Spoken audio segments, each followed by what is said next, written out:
Hello students, कैसे हैं आप सब लोग। SP learning hub online platform पर आपका हार्दिक स्वागत है। स्टूडेंट्स, आज की क्लास आपके लिए बहुत अच्छी साबित होने वाली है, क्योंकि कक्षा 8 विज्ञान की जो बोर्ड की परीक्षा होने वाली है 16 अप्रैल को, उस एग्ज़ाम में जो ऑब्जेक्टिव टाइप क्वेश्चन आपके आएंगे, आपको पता होगा आपका पैटर्न जारी कर दिया गया है। 15 क्वेश्चन आपके ऑब्जेक्टिव टाइप क्वेश्चन होंगे और उन ऑब्जेक्टिव टाइप क्वेश्चनों को कंप्लीट करने में आपकी ये क्लास बहुत अच्छी साबित होगी, क्योंकि मैं आप लोगों के सामने लेकर आ रहा हूँ 2022 की एग्ज़ाम के लिए जो आपका सिलेबस रखा गया है, उसमें जितने भी चैप्टर हैं सारे चैप्टर्स हैं बहुत महत्वपूर्ण प्रश्नों को लेकर मैं आप लोगों के सामने प्रस्तुत करने वाला हूं। तो बने रहिए वीडियो में अंत तक। और हाँ, चैनल पर नए हैं तो चैनल को सब्सक्राइब करके बेल आइकन को जरूर दबा दीजिए, ताकि जैसे ही नेक्स्ट वीडियो अपलोड होता है तो उसकी सूचना आप तक आसानी से पहुंच जाए। तो चलिए बिना देरी किए शुरुआत करते हैं आज की क्लास की। सब्सक्राइब कीजिए हमारे चैनल को और बेल आइकन को दबाइए हमारे लेटेस्ट वीडियो सबसे पहले देखने के लिए। आज की क्लास का देखिए, पहला चैप्टर है आपका अध्याय 1 फसल उत्पादन एवं प्रबंध। इस चैप्टर के कंप्लीट प्रश्न अपन लेंगे ऑब्जेक्टिव टाइप, और उसमें महत्वपूर्ण प्रश्न आप लोगों के सामने लेकर आ रहा हूं मैं। और इस चैप्टर के टोटल हम 10 MCQ लेंगे, जो ये मान लो कि बहुत महत्वपूर्ण साबित होंगे आपके लिए, बहुत अच्छे साबित होंगे, आपकी परीक्षा में बहुत हेल्पफुल होने वाले हैं। तो देखिए, पहला प्रश्न आप लोगों के सामने ये रहा है, जब एक ही किस्म के पौधे किसी स्थान पर बड़े पैमाने पर नियमित रूप से उगाए जाते हैं तो उसे कहते हैं, क्या कहते हैं उसे। ऑप्शन देखिए आप लोग, पहला ऑप्शन है अनाज, दूसरा है फसल, तीसरा कृषि और चौथा खेती। तो आप लोगों को पता होगा कि एक ही प्रकार के पौधों को, छोटी फसल को जब अपन पौधों को एक जगह उगाते हैं, एक साथ बहुत सारों को उगा दिया, तो उसे हम क्या कह देते हैं, फसल कह देते हैं। तो यहाँ पर सही आंसर जो हो जाएगा सेकंड वाला ऑप्शन है फसल, ये करेक्ट हो जाएगा। चलिए दूसरे प्रश्न को देखते हैं। दूसरा प्रश्न ये रहा आप लोगों के सामने, बहुत अच्छा प्रश्न है। राइजोबियम नामक जीवाणु किस फसल के जड़ में पाए जाने वाले ग्रंथियों में उपस्थित होते हैं। नाम सुना होगा आप लोगों ने, राइजोबियम नामक जीवाणु। ये जीवाणु जो है किस फसल की जड़ वाली जो ग्रंथियां होती है, जड़ में जड़ गुलिकाएं जिसको हम कहते हैं, जैसे ये जड़ें हैं तो जड़ों पर क्या होती है, छोटी छोटी जड़ गुलिकाएं होती है, तो इन जड़ गुलिकाओं में पाए जाते हैं राइजोबियम नामक जीवाणु। किस में पाए जाते हैं, देखिए ऑप्शन देखिए, पहला ऑप्शन है रेशेदार फसल, दूसरी फलीदार फसल, तीसरा अनाजी फसल और चौथा इनमें से कोई नहीं। तो ध्यान दीजिए, दलहनी पादपों में ये पाई जाती है और दलहनी पादप जो होते हैं ना, उनके फलियां आती है, ठीक है ना। तो फलीदार पादप इसका करेक्ट आंसर हो जाएगा सेकंड वाला, ठीक है। चलिए नेक्स्ट क्वेश्चन की तरफ चलते हैं। तीसरा प्रश्न बहुत अच्छा प्रश्न है। प्रश्न है देखिए, जंतुओं द्वारा प्राप्त खाद्य पदार्थ है। जंतुओं द्वारा प्राप्त खाद्य पदार्थ कौन सा है, इनमें से देखना है। दाल, शहद, फल और एक ऑप्शन नीचे आपका दिया हुआ है, देखो ये रहा चावल, ठीक है ना।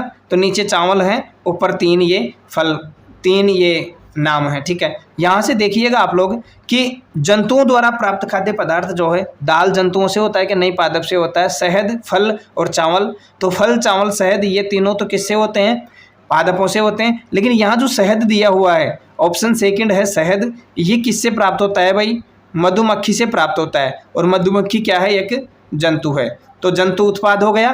तो यहाँ सही आंसर हो जाएगा ऑप्शन सेकंड। ऑप्शन सेकंड क्या है, शहद, ठीक है। चलिए नेक्स्ट क्वेश्चन की तरफ चलते हैं। अगला प्रश्न, चौथा प्रश्न ये रहा। प्रश्न है, रेशेदार फसल है, यानी रेशेदार फसल कौन सी है, सूर्यमुखी, कपास, चना या फिर गेहूं। अगर इनमें से हम देखते हैं तो रेशेदार फसल देखिए, कपास जो होता है ना, इसमें रेशे होते हैं, मतलब कॉटन जो होती है, रुई जिसको हम कहते हैं, तो इसमें क्या होता है भाई, रेशे होते हैं। और यहाँ पर सही आंसर भी क्या हो जाएगा, कपास ही हो जाएगा, ठीक है। चलिए नेक्स्ट क्वेश्चन की तरफ। पांचवा प्रश्न ये रहा, बहुत अच्छा प्रश्न है। फसल चक्रण से मिट्टी की उर्वरता, यानी फसल चक्रण से मिट्टी की उर्वरता में क्या परिवर्तन होता है, बढ़ती है, घटती है या अपरिवर्तित रहती है। आपको ऑप्शन मिलने वाले हैं। पहला ऑप्शन है बढ़ जाती है, दूसरा घट जाती है, तीसरा ऑप्शन है परिवर्तित रहती है, चौथा इनमें से कोई नहीं। तो भाई फसल चक्रण से मिट्टी की उर्वरता बढ़ती है या घटती है या अपरिवर्तित रहती है, ये आपको कमेंट करके बताना है। मैं आपको बताता हूँ कि फसल चक्रण क्या होता है। जैसे मान लीजिए ये आपका खेत है, ठीक है। अब इस निश्चित एरिया में आपको क्या है, फसल उगानी है। तो एक बार आपने दूसरी फसल उगा दी, फिर दूसरा मौसम आया, दूसरी ऋतु आई, दूसरी फसल आपने उगा दी, फिर तीसरी ऋतु आई, तीसरी फसल आपने उगा दी। तो ऐसे क्या हो गया, यहाँ फिरती हुई फसल, मतलब एक बार अलग, दूसरी बार अलग, तीसरी बार अलग। तो फसल का क्या बन जाता है, यहाँ चक्र बन जाता है, मतलब बार बार अलग अलग फसलों को उगाना ही क्या होगा, यहाँ पर फसल चक्रण होगा। ठीक है, तो अब बताइए आप इन चारों में से कमेंट करके बताइए कौन सा ऑप्शन सही होगा।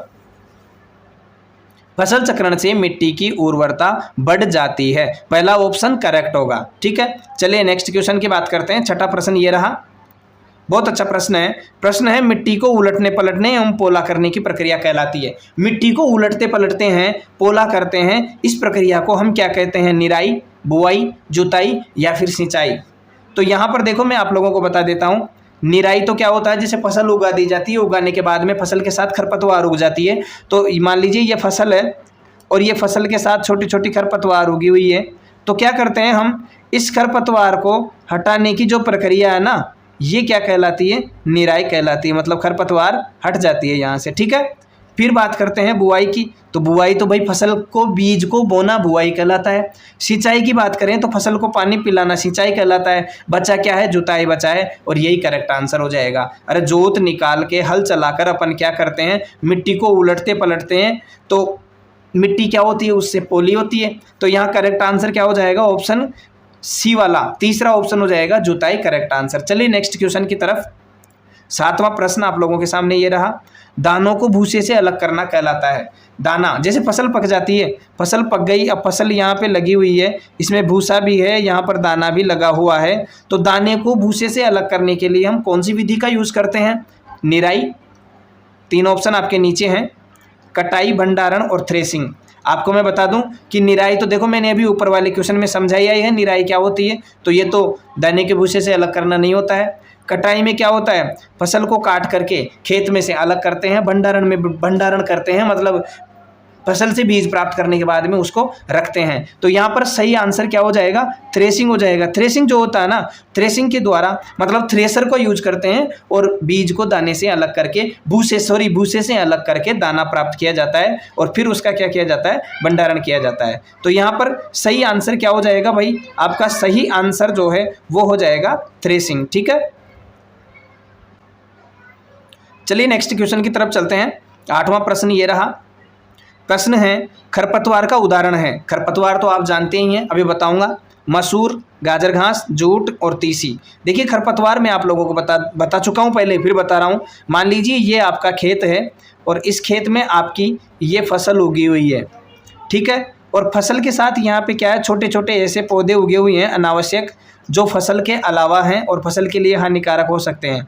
तो इन बीजों को, ये जो फसल है अलग से जो पौधे उगे हुए हैं, इनको हम क्या कहेंगे भाई, इनको कहेंगे खरपतवार कहेंगे। और खरपतवार को हटाने के लिए हम क्या करते हैं, निराई करते हैं। खरपतवार को हटाने की प्रक्रिया क्या कहलाती है, निराई कहलाती है। ठीक है, तो खरपतवार का उदाहरण क्या है ये देखना है। मसूर तो खरपतवार नहीं है, जूट तीसी भी खरपतवार नहीं है। सही आंसर यहाँ पर हो जाएगा ऑप्शन बी वाला, सेकंड वाला, गाजर घास। गाजर घास जो है ना, यहाँ पर क्या है, एक खरपतवार का उदाहरण है। ठीक है, अगला देखते हैं। नवा प्रश्न ये रहा, वर्मी कंपोस्ट में क्या प्रयोग में आता है। वर्मी कंपोस्ट जो होती है इसमें क्या प्रयोग में आता है, उदाहरण देखिए, बारसेम, लेंचा, केंचुआ या फिर गुआर। अब आप लोगों को जैसे बरसेम लेंचा है ये आपके समझ में नहीं आ रहा होगा, गुआर तो एक फसल होती है गुआर, ठीक है, लेकिन केंचुआ जो होता है ना, यहाँ पर करेक्ट आंसर हो जाएगा, क्योंकि वर्मी कंपोस्ट बनाने के लिए केंचुआ काम में लिया जाता है। और ध्यान रखना, वर्मी कंपोस्ट को हम क्या कहते हैं, केंचुआ खाद भी कहते हैं। क्या कहते हैं, केंचुआ खाद भी कहते हैं। तो केंचुआ खाद कहते हैं, तो केंचुआ की उपस्थिति में केंचुआ खाद बनेगी, सीधी सी बात है। तो केंचुआ खाद कब कहेंगे, जब वो केंचुआ उसमें काम आएंगे। तो सही आंसर क्या हो जाएगा, यहाँ पर तीसरा ऑप्शन है केंचुआ, ये करेक्ट आंसर हो जाएगा। अगला प्रश्न देखिए, 10वां प्रश्न ये रहा। प्रश्न है निम्न विकल्पों में कौन फलदार फसल है। मतलब फलदार फसल कौन सी है आपको ये देखना, फलीदार नहीं है, ध्यान दीजिएगा, सही ढंग से पढ़िए प्रश्न को। प्रश्न में यही गलती करते हैं अपन, ढंग से नहीं पढ़ते और आंसर गलत हो जाता है। बहुत आसान प्रश्न होता है हमें आता है वो भी गलत हो जाता है। तो ऑप्शन को सही ढंग से पढ़ें, प्रश्न को भी सही ढंग से पढ़ें। नींबू, धान, गेहूं, ज्वार। आपको पता है धान, गेहूं और ज्वार ये कैसी फसलें हैं? ये खाद्यान्न फसलें हैं। धान, गेहूं, ज्वार ये खाने के काम आते हैं, खाद्यान्न फसलें हैं। लेकिन नींबू जो है ना, ये नींबू क्या है? एक फसली फलदार पादप है, फल प्राप्त होता है नींबू का हमको। तो सही आंसर हो जाएगा ऑप्शन ए वाला, नींबू वाला। ठीक है, तो इस प्रकार देखो फर्स्ट चैप्टर के ये 10 क्वेश्चन मैंने करवा दिए हैं और मेरा विश्वास है आप भी इस बात को मानोगे कि इस 10 क्वेश्चन से आपका जो पैटर्न है ना, उस पैटर्न के स्टार्टिंग के लगभग 30 नंबर के प्रश्न आपके हो जाएंगे। इसी से आपको पैटर्न तो पता होगा, पैटर्न क्या रहा है आपका। तो चलिए नेक्स्ट चैप्टर जो है अपना सेकंड चैप्टर, इस सेकंड चैप्टर के प्रश्नों के बारे में बात करते हैं। देखिए सेकंड चैप्टर का नाम है, अध्याय सेकंड है सूक्ष्म जीव। आप लोगों ने देखा होगा, सूक्ष्म जीवों के बारे में पढ़ा भी होगा। पहला प्रश्न है, मनुष्य में जीवाणु द्वारा होने वाला एक सामान्य रोग है। मनुष्य में जीवाणु के द्वारा होने वाला एक सामान्य रोग कौन सा है? अब इन चारों में से आपको देखना है कि जीवाणु से कौन सा होता है। ठीक है, पहला है टाइफाइड, दूसरा खसरा, तीसरा मलेरिया, चौथा चिकन पॉक्स। तो यहाँ पर सही ऑप्शन जो है ना, सही आंसर हो जाएगा आपका ये वाला नंबर 1। टाइफाइड जो है कैसा है? एक जीवाणु जनित रोग है। ठीक है ना, जीवाणु से होने वाला रोग है। चलिए नेक्स्ट क्वेश्चन की तरफ चलते हैं।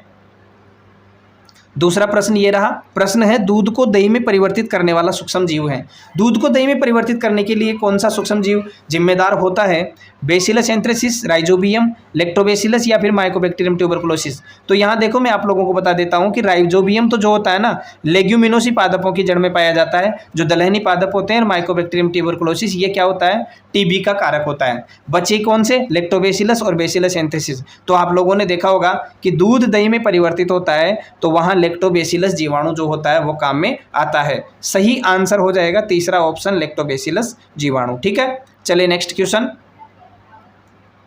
तीसरा प्रश्न बहुत अच्छा प्रश्न है। डेंगू परजीवी का वाहक है। ये दो तरीके से प्रश्न बनता है, एक तो परजीवी का वाहक पूछता है और एक परजीवी पूछता है। तो डेंगू परजीवी का, डेंगू का जो परजीवी है उसका वाहक कौन सा है ये आप लोगों को देखना है।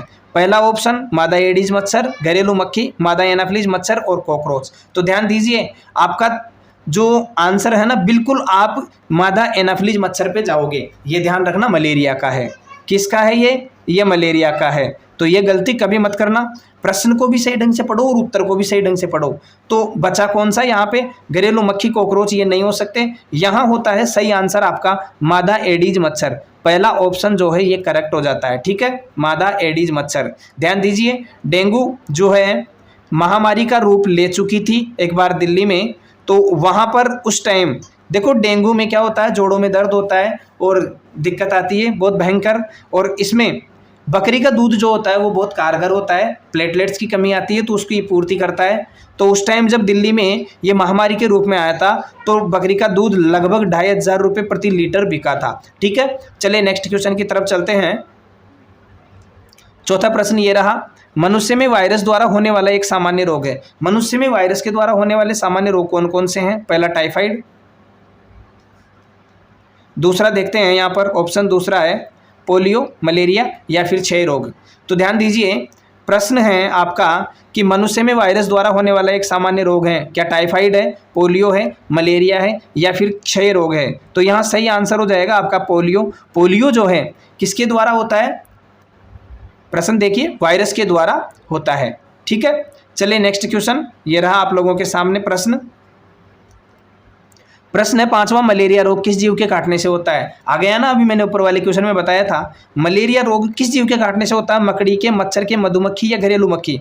तो अभी मैंने बताया था घरेलू मक्खी, मधुमक्खी और मकड़ी ये नहीं होंगे। सही आंसर होगा आपका मच्छर। मच्छर कौन सा? मलेरिया में अभी उसमें ऑप्शन आया था ऊपर वाले क्वेश्चन में, मादा एनाफिलीज मच्छर। ठीक है, चलते हैं नेक्स्ट क्वेश्चन की तरफ। यही आंसर हो जाएगा यहाँ पर मच्छर। ठीक है ना, नेक्स्ट क्वेश्चन छठा प्रश्न ये रहा, प्रश्न है पेनिसिलिन प्रतिजैविक की खोज किसने की? पेनिसिलिन प्रतिजैविक की खोज किसने की थी? एडवर्ड जेनर ने, अलेक्जेंडर फ्लेमिंग ने, लुई पास्चर या फिर रॉबर्ट कोच ने? तो यहाँ आपका करेक्ट आंसर जो जाता है, पेनिसिलिन की खोज किसने की थी? अलेक्जेंडर फ्लेमिंग ने। सेकंड वाला ऑप्शन जो है ये करेक्ट आंसर हो जाएगा। नेक्स्ट क्वेश्चन की तरफ चलते हैं। सातवां प्रश्न, निम्न में से किस पौधे के पत्तों से के रस का उपयोग मलेरिया और डेंगू के उपचार में किया जाता है? किस पौधे के पत्तों का उपयोग किसके रूप में? मलेरिया और डेंगू के उपचार में किया जाता है। ऑप्शन देखिए, ऑप्शन है आपके गिलोय, सिनकोना, घृतकुमारी और सहजन। तो ध्यान दीजिए, गिलोय, सिनकोना, घृतकुमारी, सहजन। सहजन, घृतकुमारी और सिनकोना तो है नहीं, आपके यहाँ सही आंसर हो जाएगा गिलोय। आप अभी जैसे कोरोना काल था तो उस टाइम भी बुखार में आपके लिए कारगर सिद्ध हुआ था गिलोय। तो गिलोय क्या है? एक ऐसा पौधा है जिसके पत्तों का उपयोग मलेरिया और डेंगू के उपचार में किया जाता है। ठीक है, सही आंसर हो जाएगा ऑप्शन ए गिलोय। ठीक, चलिए नेक्स्ट क्वेश्चन को देखते हैं। 8वां प्रश्न है, ये रहा प्रश्न। प्रश्न है, अलेक्जेंडर फ्लेमिंग ने 1928 में किस पहले प्रतिजैविक की खोज की थी? सबसे पहला प्रतिजैविक जिसकी खोज किसने की? देखो, एक प्रश्न यहाँ से बन गया, अलेक्जेंडर फ्लेमिंग ने। तो अलेक्जेंडर फ्लेमिंग ने की थी पहले प्रतिजैविक की, कब की थी? 1928 में की थी। अब कौन कौन से हैं उसका नाम आपको देखना है बस। टेट्रासाइक्लिन, स्ट्रेप्टोमाइसिन, एरिथ्रोमाइसिन और पेनिसिलिन। तो यहाँ पर सही आंसर जो होगा ना आपका वो हो जाएगा पेनिसिलिन, चौथा ऑप्शन है। इसकी खोज की थी किसने? अलेक्जेंडर फ्लेमिंग ने 1928 में। पहला प्रतिजैविक है पेनिसिलिन, इसकी खोज की थी। चलिए नेक्स्ट क्वेश्चन की तरफ चलते हैं। 9वां प्रश्न ये रहा आप लोगों के सामने। प्रश्न है, पैकेटों थैलियों में आने वाले दूध को खराब होने से बचाने के लिए किया जाता है। पैकेटों में या थैलियों में जो दूध पैक होकर आता है वो लगभग 48 घंटों तक सुरक्षित उसको रखा जाता है। अब उस थैली में 48 घंटे तक वो रहना चाहिए पैकेट में। तो यहाँ पर क्या किया जाता है? किण्वन, पास्चरीकरण, भंडारण या नाइट्रोजन स्थिरीकरण। तो भाई नाइट्रोजन स्थिरीकरण तो ऐसे ही कट जाएगा, ये तो पादपों में होता है। भंडारण करना होता है, भंडारण थोड़ी करते हैं पैकेट में। पास्चरीकरण या फिर किण्वन, इन दोनों में से होना चाहिए। अब किण्वन क्या होता है? किण्वन में तो सड़ाया जाता है, तो दूध को सड़ाते थोड़ी हैं अपन, तो शुद्धिकरण के लिए रखते हैं, तो ये भी नहीं होगा। और यहाँ पर सही आंसर क्या हो जाएगा? पाश्चरीकरण, जो आपका सेकंड ऑप्शन है, ये करेक्ट आंसर हो जाएगा। चलिए नेक्स्ट क्वेश्चन की तरफ चलते हैं। 10वां प्रश्न है, सूक्ष्म जीवों को कौन कौन से वर्ग में बांटा गया है? सूक्ष्म जीवों को कौन कौन से वर्ग में बांटा गया है? ऑप्शन है आपके सामने, जीवाणु, कवक, प्रोटोजोआ, शैवाल या फिर उपरोक्त सभी। अरे आप लोगों ने जब डिटेल में पढ़ा होगा तो पढ़ा होगा कि सूक्ष्म जीवों के 4 वर्ग हैं, जीवाणु, कवक, शैवाल और प्रोटोजोआ, ये 4 वर्ग हैं। तो यहाँ पर सही आंसर कौन सा हो जाएगा? ऑप्शन डी, उपरोक्त सभी, यही करेक्ट आंसर हो जाएगा। और इस प्रकार देखो आपके सेकंड चैप्टर के भी प्रश्न कंप्लीट हो गए। और इन 10 प्रश्नों को समझने का मतलब है आपका 50% पेपर हल होना। ध्यान दीजिए, आपका 50% पेपर हल कराने की मेरी गारंटी है इस वीडियो से। आप देखते जाइए वीडियो के साथ, अंत तक बने रहिएगा। चैनल पर नए हैं तो चैनल को सब्सक्राइब करके बेल आइकन को जरूर दबा दो, ताकि जैसे ही और कोई सूचना होती है तो वो तक आपको आसानी से मिल जाए।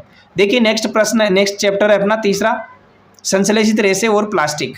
ठीक है, इस चैप्टर के अभ्यास प्रश्नों के बारे में बात करते हैं। ऑब्जेक्टिव टाइप क्वेश्चन कौन से हैं? MCQ, जिसको अपन सामान्य भाषा में कहते हैं। ठीक है ना, MCQ। तो MCQ के बारे में अपन बात करते हैं। तीसरा चैप्टर है संश्लेषित रेशे और प्लास्टिक। चलो पहला प्रश्न ये रहा आप लोगों के सामने। देखिए प्रश्न है, मजबूत रेशे जिनका उपयोग पैराशूट तथा चट्टान पर चढ़ने हेतु रस्सी बनाने में किया जाता है। मजबूत रेशे हैं, पैराशूट और चट्टान पर चढ़ने के लिए, रस्सी बनाने के लिए इनका उपयोग किया जाता है। कौन से हैं? रेयान, नाइलॉन, पॉलिएस्टर या फिर एक्रिलिक। तो आप लोगों ने पढ़ा होगा कि नाइलॉन जो होता है, नाइलॉन का उपयोग पैराशूट और पहाड़ों पर, चट्टानों पर चढ़ने के लिए रस्सी बनाने में उपयोग किया जाता है। सही आंसर क्या हो जाएगा? Nylon, second option. चलिए दूसरा प्रश्न ये रहा। सेकंड प्रश्न है, निम्न में कौन प्राकृतिक बहुलक है? निम्न में से प्राकृतिक बहुलक कौन सा है? पॉलिएस्टर, सेलुलोज, एक्रिलिक या फिर नाइलॉन। तो ध्यान दीजिए, प्राकृतिक बहुलक पूछ रहा है, और प्राकृतिक बहुलक तो भाई सेलुलोज होता है। कॉटन, रुई जिसका सबसे अच्छा उदाहरण है सेलुलोज। सही आंसर हो गया सेकंड नंबर का। चलिए नेक्स्ट क्वेश्चन की तरफ चलते हैं। तीसरा प्रश्न ये रहा, पॉलीथीन किस प्रकार का प्लास्टिक है? पॉलीथीन जो होता है किस प्रकार का प्लास्टिक है? आपको प्लास्टिक का प्रकार देखना है। पहला मेलामाइन, दूसरा थर्मोप्लास्टिक, तीसरा रेशम और चौथा पॉलीवुल। तो भाई रेशम और पॉलीवूल तो हो नहीं सकता। मेलामाइन थर्मोप्लास्टिक, अब मेलामाइन भी नहीं हो सकता क्योंकि मेलामाइन का उपयोग तो स्विच बनाने में किया जाता है। यहाँ तो बात पॉलीथीन की हो रही है, तो पॉलीथीन थर्मोप्लास्टिक हो जाएगा, सीधी सी बात है। सही ऑप्शन सेकंड सही आंसर हो जाएगा थर्मोप्लास्टिक। चलिए नेक्स्ट क्वेश्चन की तरफ। शाबाश, बहुत अच्छा क्वेश्चन है। सेलुलोज का शुद्ध रूप है, सेलुलोज का शुद्ध रूप कागज, रबर, प्लास्टिक या फिर इनमें से कोई नहीं। तो यहाँ पर भी आपका सही आंसर क्या हो जाएगा? कागज हो जाएगा। सेलुलोज के शुद्ध रूप की अगर अपन बात करें तो कागज शुद्ध रूप इसका होता है। चलिए नेक्स्ट क्वेश्चन की तरफ। पांचवा प्रश्न ये रहा। प्रश्न है पैराशूट बनाने में किस रेशे का उपयोग होता है? पैराशूट बनाने के लिए किस रेशे का उपयोग करते हैं? और अभी ऊपर जो प्रश्न गया था उस ऊपर वाले क्वेश्चन में मैंने बताया है। इसी चैप्टर के क्वेश्चनों को आप फिर से देख सकते हैं। पॉलिएस्टर, नायलॉन, कपास या इनमें से कोई नहीं। तो आप लोगों को मैंने बताया था कि नायलॉन जो है ना, उससे पैराशूट और पहाड़ों पर चढ़ने के रस्से, चट्टानों पर चढ़ने के रस्से बनाए जाते हैं। सेकंड वाला ऑप्शन यहाँ पर सही हो जाएगा, नायलॉन। नेक्स्ट क्वेश्चन की तरफ चलो। छठा प्रश्न ये रहा, बहुत अच्छा प्रश्न है। प्रश्न है टेफ्लॉन एक है। टेफ्लॉन क्या है? प्राकृतिक रेशा, संश्लेषित रेशा, प्लास्टिक या फिर इनमें से कोई नहीं। तो भाई प्राकृतिक रेशा, संश्लेषित रेशा, इनमें से कोई नहीं। नहीं, ये क्या होता है? एक प्लास्टिक होता है। ऑप्शन थर्ड वाला जो है प्लास्टिक, ये सही आंसर हो जाएगा। चलिए नेक्स्ट क्वेश्चन की तरफ चलते हैं। सातवां प्रश्न ये रहा। प्रश्न है बेकेलाइट एक है। बेकेलाइट क्या है? आपको देखना है बेकेलाइट क्या है। प्राकृतिक रेशा, संश्लेषित रेशा, प्लास्टिक या फिर इनमें से कोई नहीं। तो ध्यान दीजिए, बेकेलाइट क्या है? एक प्लास्टिक है। सही आंसर हो जाएगा ऑप्शन थर्ड वाला, प्लास्टिक। चलिए नेक्स्ट क्वेश्चन की तरफ। आठवां प्रश्न ये रहा। प्रश्न है उच्च अणुभार वाले बहुलक को कहते हैं। क्या कहते हैं उच्च अणुभार वाले बहुलक को? क्या प्लास्टिक कहते हैं या फिर पीड़कनाशी कहते हैं या फिर आगे और देखते हैं इसके ऑप्शन दो ऑप्शन। एक कांच है, सीमेंट है। तो देखो कांच और सीमेंट तो हो नहीं सकते, दोनों को यहाँ कैंसिल कर देता हूँ मैं। वापस फिर से अपन ऊपर चलते हैं। देखिए उच्च अणुभार वाले बहुलक को कहते हैं, क्या कहते हैं भाई? क्या प्लास्टिक कहते हैं या फिर पीड़कनाशी कहते हैं? तो ध्यान दीजिए, प्लास्टिक कहते हैं। उच्च अणुभार वाले बहुलक को हम प्लास्टिक कहते हैं। ठीक है, नेक्स्ट क्वेश्चन की तरफ चलते हैं। नवा प्रश्न ये रहा। प्रश्न है पदार्थ जो प्राकृतिक प्रक्रिया जैसे जीवाणु द्वारा अपघटित हो जाता है कहलाता है। यानी प्राकृतिक प्रक्रिया के द्वारा, जीवाणु के द्वारा अपघटित हो जाए तो उन्हें हम क्या कहते हैं? जैव निम्नीकरणीय, जैव अनिम्नीकरणीय, संश्लेषित रेशे या अपघटक।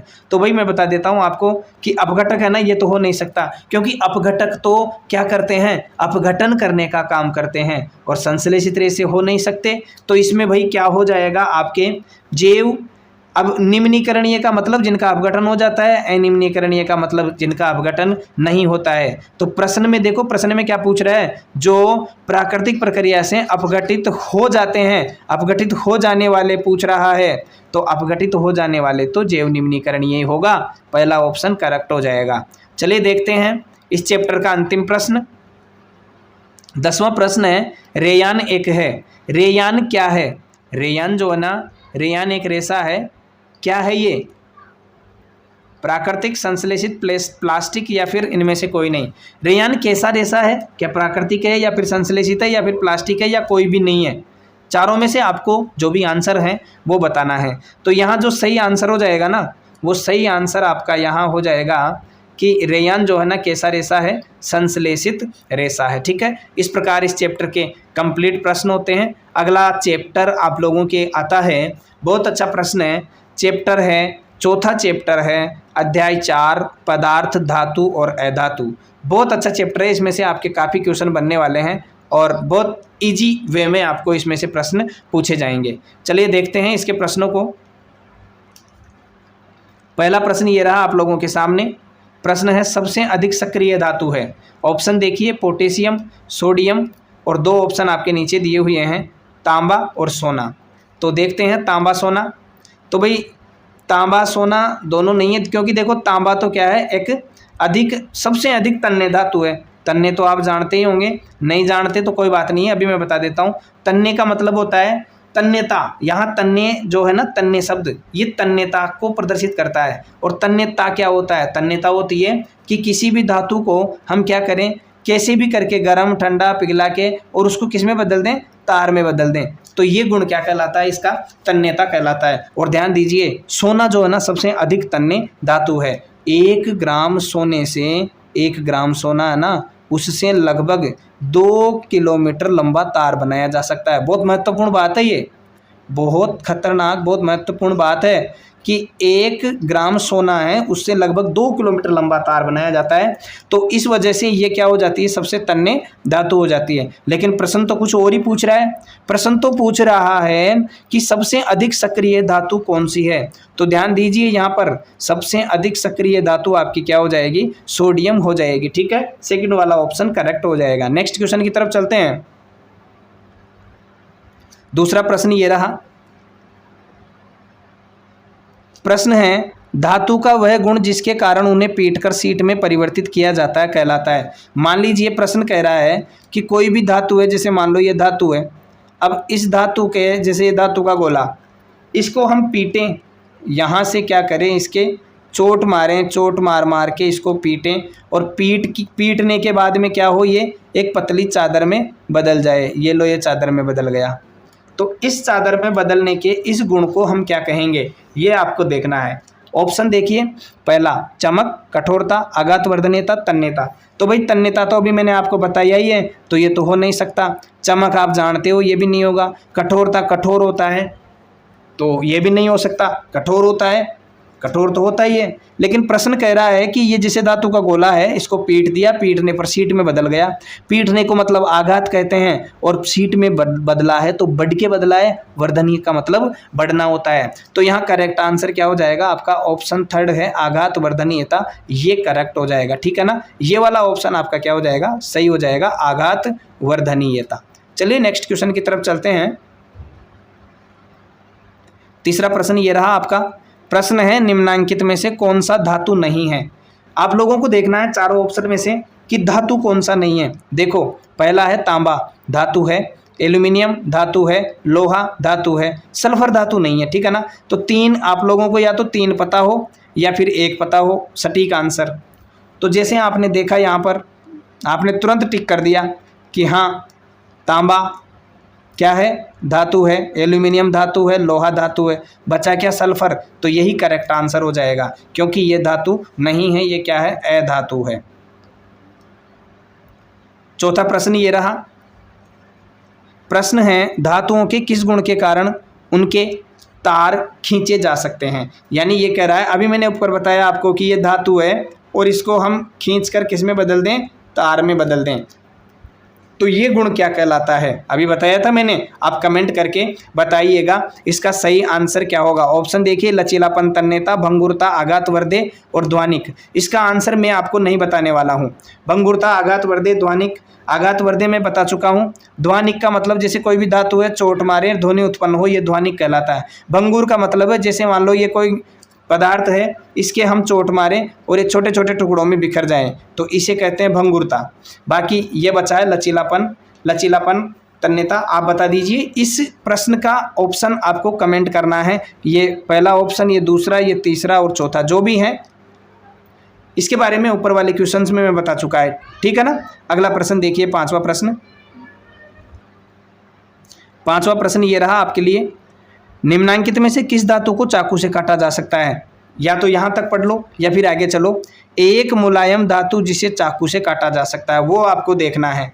बताइए भाई, अपन तांबे को काट सकते हैं चाकू से? नहीं। लोहे को काट सकते हैं? नहीं। शीशा को काट सकते हैं? नहीं। तो यहाँ पर सोडियम जो है वही करेक्ट आंसर हो जाएगा। सोडियम का प्रतीक मैं आप लोगों को बता देता हूँ, Na होता है, परमाणु क्रमांक 11 होता है और संयोजकता +1 होती है। बहुत सारी चीज़ें मैं आपको यहाँ बता सकता हूँ। आप तो क्लास के साथ बने रहिए अंत तक। आपके ये मान लेना कि 10-10 क्वेश्चन मैं हर चैप्टर से ले रहा हूँ। आपका 50% पेपर करवाने की मेरी गारंटी है। आप तो वीडियो के साथ अंत तक बने रहिएगा। चलिए नेक्स्ट क्वेश्चन की तरफ देखते हैं। ये प्रश्न आपका तीसरा जो है, सोडियम, ये करेक्ट आंसर हो जाएगा। ठीक है, तीसरा। अगला प्रश्न देखिए, छठा प्रश्न है, सबसे अधिक सक्रिय अधातु है। प्रश्न को सही ढंग से पढ़ना, मैंने स्टार्टिंग में कहा था कि प्रश्न को सही ढंग से पढ़ना है, ऑप्शन को भी सही ढंग से देखना है। अब प्रश्न आपका कह रहा है कि सबसे अधिक सक्रिय अधातु है, अधातु पूछ रहा है, तो आप पहले ऑप्शन देखिए कि कोई धातु तो नहीं है। कार्बन अधातु है, फास्फोरस अधातु है, सल्फर अधातु है, कोई नहीं, तो वो तीनों अधातु है। अब देखना है सबसे अधिक सक्रिय अधातु कौन सा है। तो ध्यान दीजिए, आपको मैंने बताया था क्या होता है, फास्फोरस सबसे अधिक सक्रिय अधातु है जिसका उपयोग दिया सलाई उद्योग में किया जाता है। दिया सलाई मतलब माचिस उद्योग में।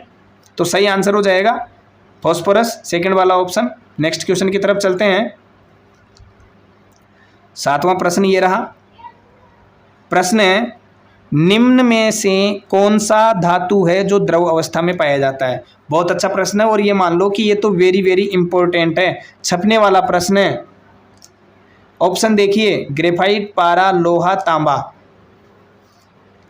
ग्रेफाइट पेंसिल में पाया जाता है तो द्रव नहीं है, लोहा द्रव नहीं है, तांबा भी द्रव नहीं है, ये तो बचा कौन सा, पारा बचा है। और यही क्या हो जाएगा, द्रव अवस्था में पाया जाता है। देखो ऑब्जेक्टिव टाइप जो क्वेश्चन है ना, इनमें दो बातें होती है, या तो आपको बिल्कुल सटीक आंसर आए कि ये आंसर होने वाला है, या फिर ये आए कि कौन कौन सा नहीं है उसको काट दो, जो बचेगा वही उत्तर आ जाएगा अपने आप ही।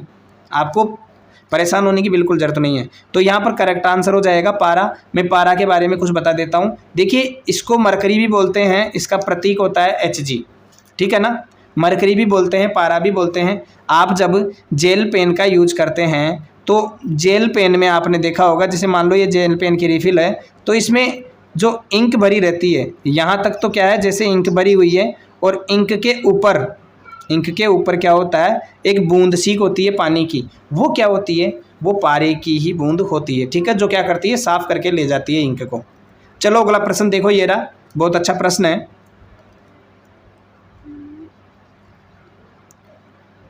देखिए प्रश्न, एक उच्च आघात वर्धक धातु जिसका उपयोग खाद्य पदार्थ को पैक करने के लिए किया जाता है। खाद्य पदार्थ को पैक करने के लिए किस धातु का उपयोग किया जाता है। और ध्यान दीजिए, देखो यहाँ लक्षण बता दिया, एक उच्च आघात वर्धक धातु। उच्च आघात वर्धक मतलब जिसको शीट के रूप में परिवर्तित किया जा सकता है आसानी से। ऑप्शन देखिए, एल्यूमिनियम, लिथियम, सोडियम। एक ऑप्शन नीचे आपका ये रहा, सोना। तो भाई सोना तो हो ही नहीं सकता, सोना सबसे अधिक तन्य धातु है, ये मैं मानता हूँ, ठीक है ना। चलिए, तो यहाँ पर आपको पता चलेगा कि कौन सी उच्च आघात वर्धक धातु है जिसका उपयोग खाद्य पदार्थों को पैक करने में किया जाता है। तो ध्यान दीजिए, यहाँ सही आंसर हो जाएगा एल्यूमिनियम। एल्यूमिनियम की पन्नी का उपयोग किया जाता है। कभी आप ट्रेवलिंग पे गए होंगे, ट्रेन में आपने सफ़र किया होगा, तो वहाँ पर जो खाद्य सामग्री आती है वो पैक होकर जो आती है, उसके ऊपर आप पन्नी देखी होगी, बिल्कुल चांदी की जैसी पन्नी होती है। वो किसकी पन्नी होती है, एल्यूमिनियम की पन्नी होती है। उससे होता क्या है कि खाद्य सामग्री इस पन्नी के साथ में क्रिया नहीं करती है, तो खाद्य सामग्री के खराब होने के चांसेस कम हो जाते हैं, खराब नहीं होती है, ठीक है। चलिए नेक्स्ट क्वेश्चन की तरफ।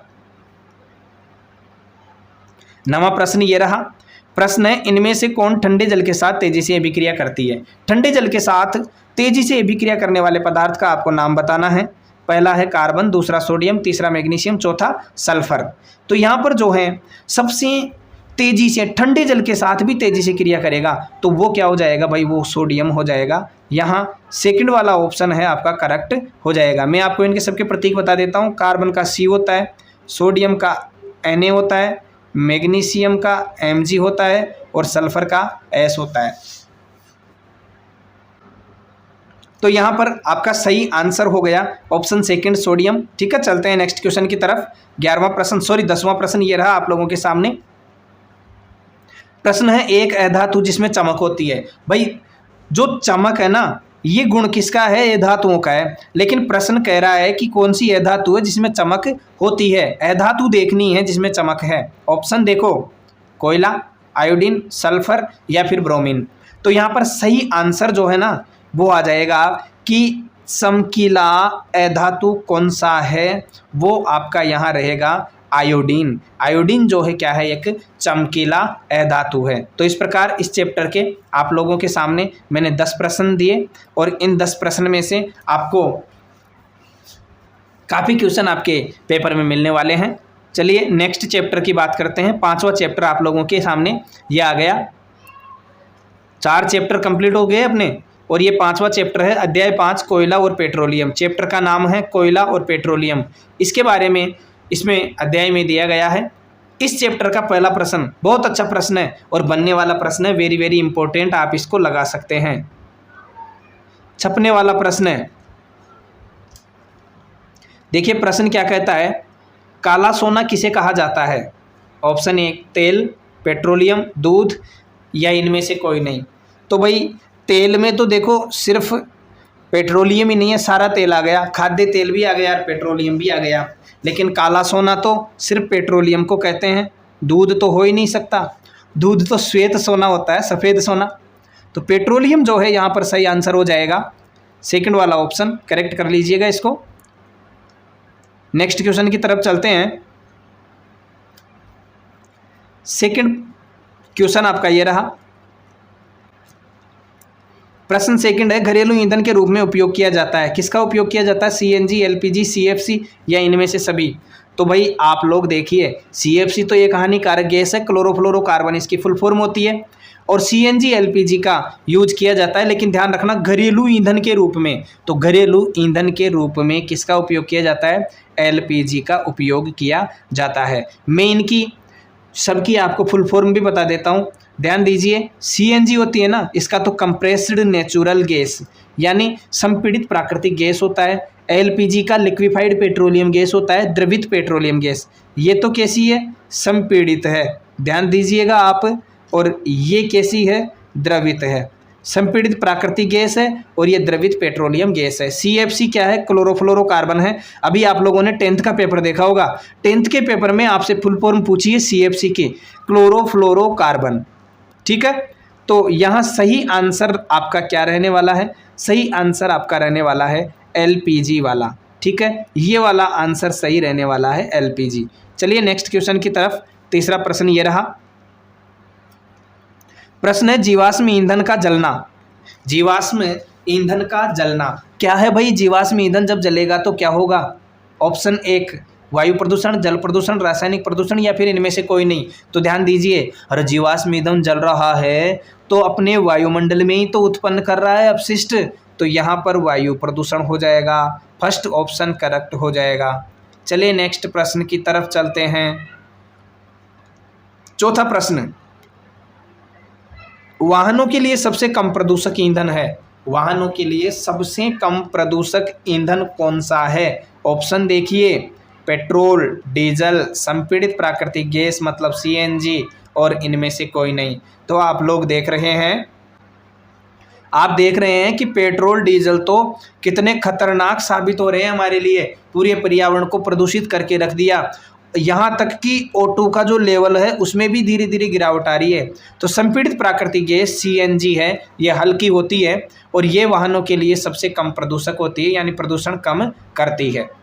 तो आपने देखा होगा बड़े बड़े शहरों में तो पेट्रोल डीजल से जो चलने वाले वाहन है ना, पेट्रोल डीजल से चलने वाले वाहनों की जगह आप सीएनजी का उपयोग कर रहे हैं, ठीक है ना। चलिए नेक्स्ट क्वेश्चन की तरफ।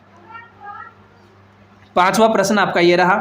कोयला को बनने में समय लगता है, कोयले को बनने में कितना समय लगता है? 100 वर्ष, हजारों वर्ष या फिर लाखों वर्ष या इनमें से कोई नहीं। तो ध्यान दीजिए, कोयले को बनने में तो भाई लाखों वर्षों का समय लगता है। कैसे बनता है कोयला, अभी मैं आप लोगों को बताता हूँ, पहले आप आंसर देख लीजिए। यहाँ जो तीसरा ऑप्शन है लाखों वर्ष, ये वाला करेक्ट हो जाएगा।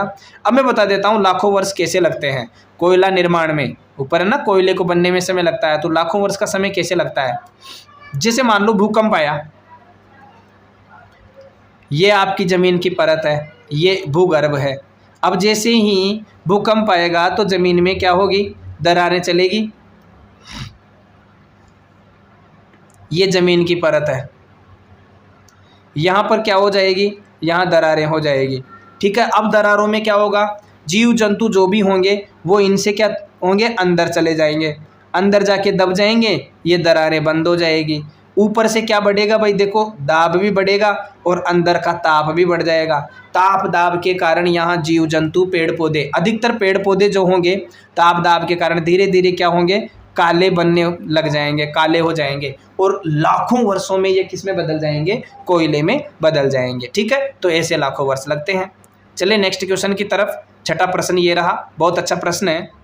एक गहरे रंग का अप्रिय गंध वाला पदार्थ है, गहरे रंग का पदार्थ है और उसकी गंध कैसी है, अप्रिय है। बताओ वो क्या है? पेट्रोलियम, गैस, कोयला, बायोगैस।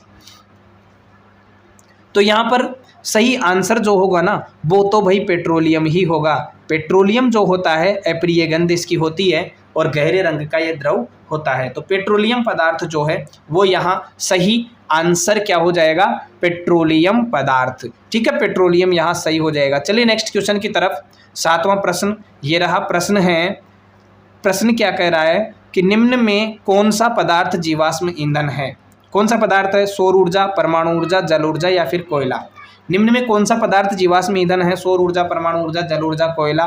तो यहाँ आप लोगों को सही आंसर की अगर मैं बात करूं तो सही आंसर क्या हो जाएगा, जीवाश्म ईंधन है कोयला। जीवाश्म ईंधन क्या है? कोयला है। सौर ऊर्जा, परमाणु ऊर्जा, जल ऊर्जा ये जीवाश्म ईंधन नहीं है, इनको पृथ्वी की सतह पर निर्मित किया जाता है। जीवाश्म ईंधन क्या होते हैं? जो जमीन को खोद कर निकाले जाते हैं। मान लीजिए यहाँ पर आपकी ये जमीन है, पृथ्वी है और पृथ्वी की सतह को खोद के क्या करें अपन अंदर से निकालेंगे। वो तो खनिज होते हैं, लेकिन खनिज की तरह ही जीवाश्म ईंधन भी क्या है, एक खनिज ही तो है। चलिए नेक्स्ट क्वेश्चन की तरफ। आठवां प्रश्न ये रहा आप लोगों के सामने। देखिए प्रश्न है, इनमें से कौन सा संसाधन क्षय होने वाला नहीं है?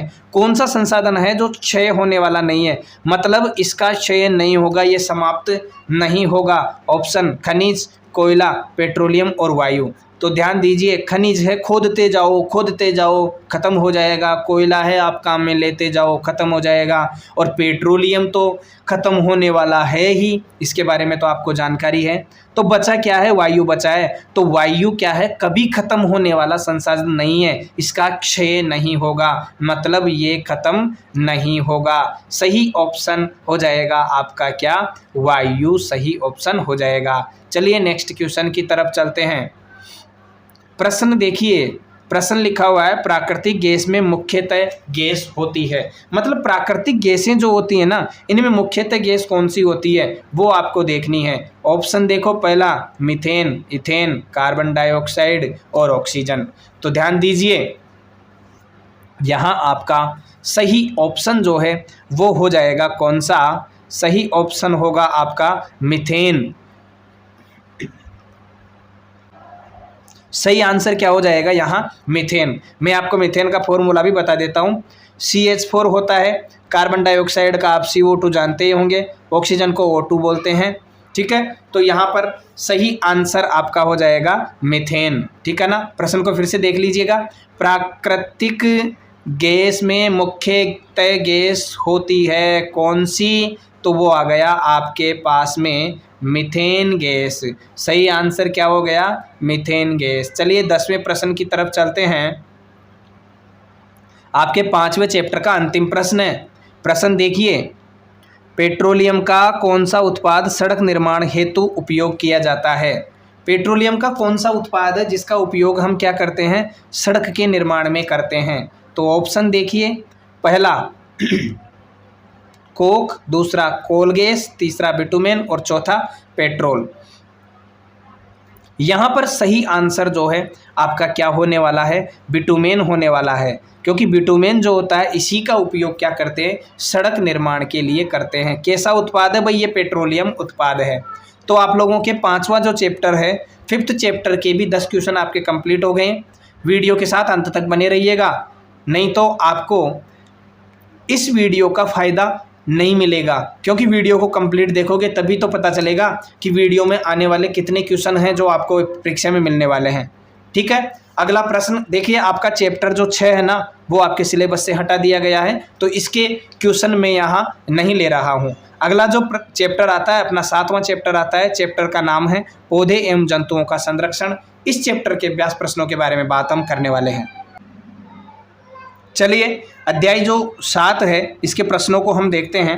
पहला प्रश्न आपके सामने ये रहा कि वनों को समाप्त करने को क्या कहते हैं। वनों को जब हम समाप्त करते हैं तो उसको क्या कहते हैं। ऑप्शन देखिए, पहला पुनर्वनरोपण, वनोन्मूलन, वन्य प्राणी अभ्यारण्य या इनमें से कोई नहीं। तो देखिए पुनर्वनरोपण नाम से ही पता चल रहा है फिर से वन का रोपण करना, वन का बनाना, वन को बनाना। वनोन्मूलन क्या होता है, वन का उन्मूलन करना। वन्य प्राणी अभ्यारण्य, वन्य प्राणी अभ्यारण्य को बनाना। भाई वनोन्मूलन क्या होता है ये आप लोगों को मैं समझा देता हूँ। वन उन्मूलन, उन्मूलन का मतलब होता है समाप्त करना। तो वनों को समाप्त करने को क्या कहते हैं, वनोन्मूलन कहते हैं। तो यहाँ सही आंसर आप लोगों का क्या हो जाएगा, ऑप्शन सेकंड जो है वनोन्मूलन, ये हो जाएगा। चलिए नेक्स्ट क्वेश्चन देखते हैं। दूसरा प्रश्न आप लोगों के सामने ये रहा। प्रश्न है, जंतु जिनकी संख्या एक निर्धारित स्तर से कम होती जा रही है वे विलुप्त हो सकते हैं, क्या कहलाते हैं। बताओ, वन्य प्राणी, पालतू जंतु, संकटापन्न जंतु या फिर इनमें से कोई नहीं। तो भाई देखिए वन्य प्राणी जो होते हैं ना, वन में रहने वाले को वन्य प्राणी कहते हैं। पालतू जंतु की बात करें तो जिनको हम पाल सकते हैं तो उनको पालतू जंतु कहते हैं। और संकटापन्न जंतु, संकटापन का मतलब है जो संकट की समय, संकट की घड़ी में अभी हैं। संकट की घड़ी का मतलब है कि जिनकी संख्या एक निर्धारित स्तर पर है और इनकी संख्या कम हो सकती है निर्धारित स्तर से, तो कम हो रहे हैं संकटापन्न जंतु। सही आंसर हो जाएगा तीसरा ऑप्शन, संकटापन्न जंतु। अगला प्रश्न बहुत अच्छा प्रश्न है। भारत में कुल बाघ संरक्षित क्षेत्रों की संख्या कितनी है। ऑप्शन 1 20, 19, 15 और 10। तो यहाँ पर सही आंसर जो हो जाएगा आपका, सही आंसर होगा सेकंड वाला 19। भारत में कुल बाघ संरक्षित क्षेत्र यानी पूरे भारत में, हमारे भारत देश में बाघ को संरक्षण क्षेत्र के लिए, बाघ को संरक्षित करने के लिए कितने क्षेत्र हैं, 19 संरक्षित क्षेत्र आपके लिए यहाँ पर निर्धारित किए गए हैं बाघों के लिए। अगला प्रश्न चौथा ये रहा। प्रश्न है वनोन्मूलन का कारण है। वनोन्मूलन का कारण क्या है, यानी वनोन्मूलन में आपको बता चुका क्या होता है। वन उगे हुए हैं, वनों का विनाश आप कर रहे हो, काट दिया, नष्ट कर दिया, तो ये वनोन्मूलन कहलाता है। अब वनोन्मूलन का कारण क्या है, भवन निर्माण, कागज उद्योग, सड़क निर्माण या इनमें से सभी। प्रश्न को देखिएगा, वनोन्मूलन का कारण पूछ रहा है तो बताइए भवन निर्माण के लिए लकड़ी का उपयोग करते हैं क्या, हाँ करते हैं। कागज उद्योग में भी लकड़ी काम आती है, सड़क निर्माण में भी लकड़ी काम आती है। तो भाई यहाँ पर इनमें से सभी, यही आंसर सही हो जाएगा चौथा वाला। ठीक है, चलिए नेक्स्ट क्वेश्चन की तरफ। पांचवा प्रश्न ये रहा। प्रश्न है आपके सामने, प्रश्न देखिए, प्राकृतिक आवास का वन्य प्राणी संरक्षण किया जाता है। प्राकृतिक आवास जो है उसका वन्य प्राणी संरक्षण कहाँ किया जाता है, अभ्यारण्य, राष्ट्रीय उद्यान, जैवमंडल आरक्षित क्षेत्र या फिर इनमें से सभी। तो यहाँ सही आंसर जो है ना, देखिए प्राकृतिक आवास का वन्य प्राणी संरक्षण किया जाता है, कहाँ पर किया जाता है, जैवमंडल आरक्षित क्षेत्र पर, जैवमंडल संरक्षित क्षेत्र, तीसरा ऑप्शन करेक्ट हो जाएगा। चलिए नेक्स्ट प्रश्न की तरफ। छठा प्रश्न ये रहा आपके सामने। प्रश्न है देखो, वह क्षेत्र जिसमें जंतु अपने प्राकृतिक आवास में संरक्षित होते हैं कहलाता है। यानी जंतु क्या करते हैं, अपने प्राकृतिक आवास में संरक्षित रहते हैं, तो वह क्षेत्र क्या कहलाता है, अभ्यारण्य, राष्ट्रीय उद्यान, चिड़ियाघर या इनमें से कोई नहीं। तो ध्यान दीजिए यहाँ आपका आंसर जो है ना वो हो जाएगा अभ्यारण्य। ऑप्शन फर्स्ट वाला ऑप्शन है ये करेक्ट हो जाएगा। चलिए नेक्स्ट क्वेश्चन की तरफ चलते हैं। सातवां प्रश्न ये रहा।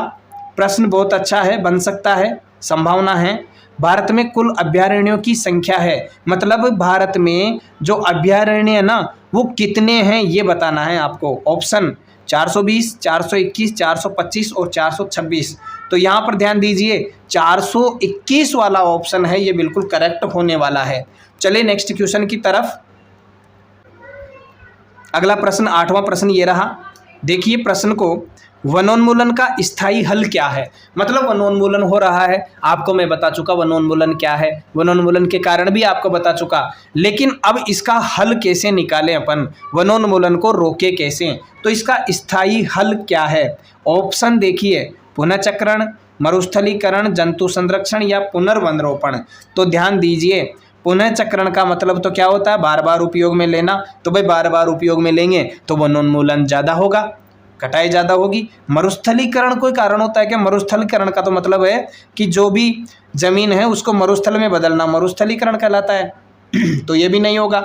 जंतु संरक्षण, जंतु संरक्षण से वनोन्मूलन का संबंध ही क्या है? जंतु संरक्षण करोगे तो वनोन्मूलन हो नहीं हो जरूरी नहीं है। हाँ, अगर आप पुनर्वनरोपण कर रहे हो तो वनोन्मूलन का स्थायी हल आप निकाल चुके हो।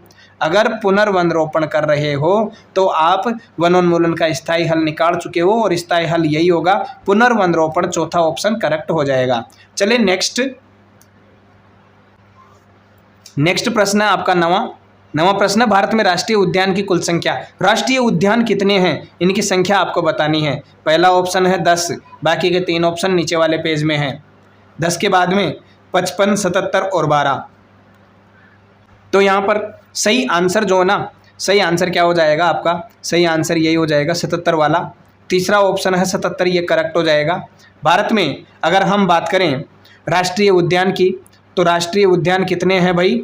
77 है। ठीक है, चलते हैं नेक्स्ट क्वेश्चन की तरफ। इस चैप्टर का अंतिम प्रश्न ये रहा आप लोगों के सामने। प्रश्न है वनोन्मूलन का प्राकृतिक कारण है। वनोन्मूलन का देखिए बहुत सारे कारण हैं, प्राकृतिक भी हैं, कृत्रिम भी हैं, मानव निर्मित भी है। हमारी वजह से भी वनोन्मूलन हो रहा है, प्राकृतिक कारणों की वजह से वनोन्मूलन हो रहा है। तो ये वनोन्मूलन का कारण कौन सा पूछ रहा है? प्राकृतिक पूछ रहा है। प्राकृतिक में आप देखिए ऑप्शन दावानल, भीषण सूखा, घर कारखानों का निर्माण या फिर दावानल और भीषण सूखा। तो ध्यान दीजिए यहाँ सही आंसर जो होगा ना वो होगा दावानल। दावानल की स्थिति में प्राकृतिक रूप से वनोन्मूलन होता है, मतलब दावानल की स्थिति में वन का क्या होता है? विनाश होता है। अरे मान लीजिए अचानक कहीं पे जंगल में आग लग गई, तो आग लगने से भाई किसने लगाई? अपने आप ही लग गई। जैसे आपने देखा होगा बांस के पेड़ आप पास में है, टकराएंगे तो यहाँ पर ज्वाला उत्पन्न होगी और आग लग जाती है। आप लोगों ने अभी कुछ दिनों पहले देखा होगा ऑस्ट्रेलिया के वनों में आग लग गई थी, काफ़ी समय से लग रही थी। तो वो किसी ने लगाई थोड़ी थी, वो प्राकृतिक कारण था। और क्या था? दावानल उसका प्राकृतिक कारण था। ठीक है।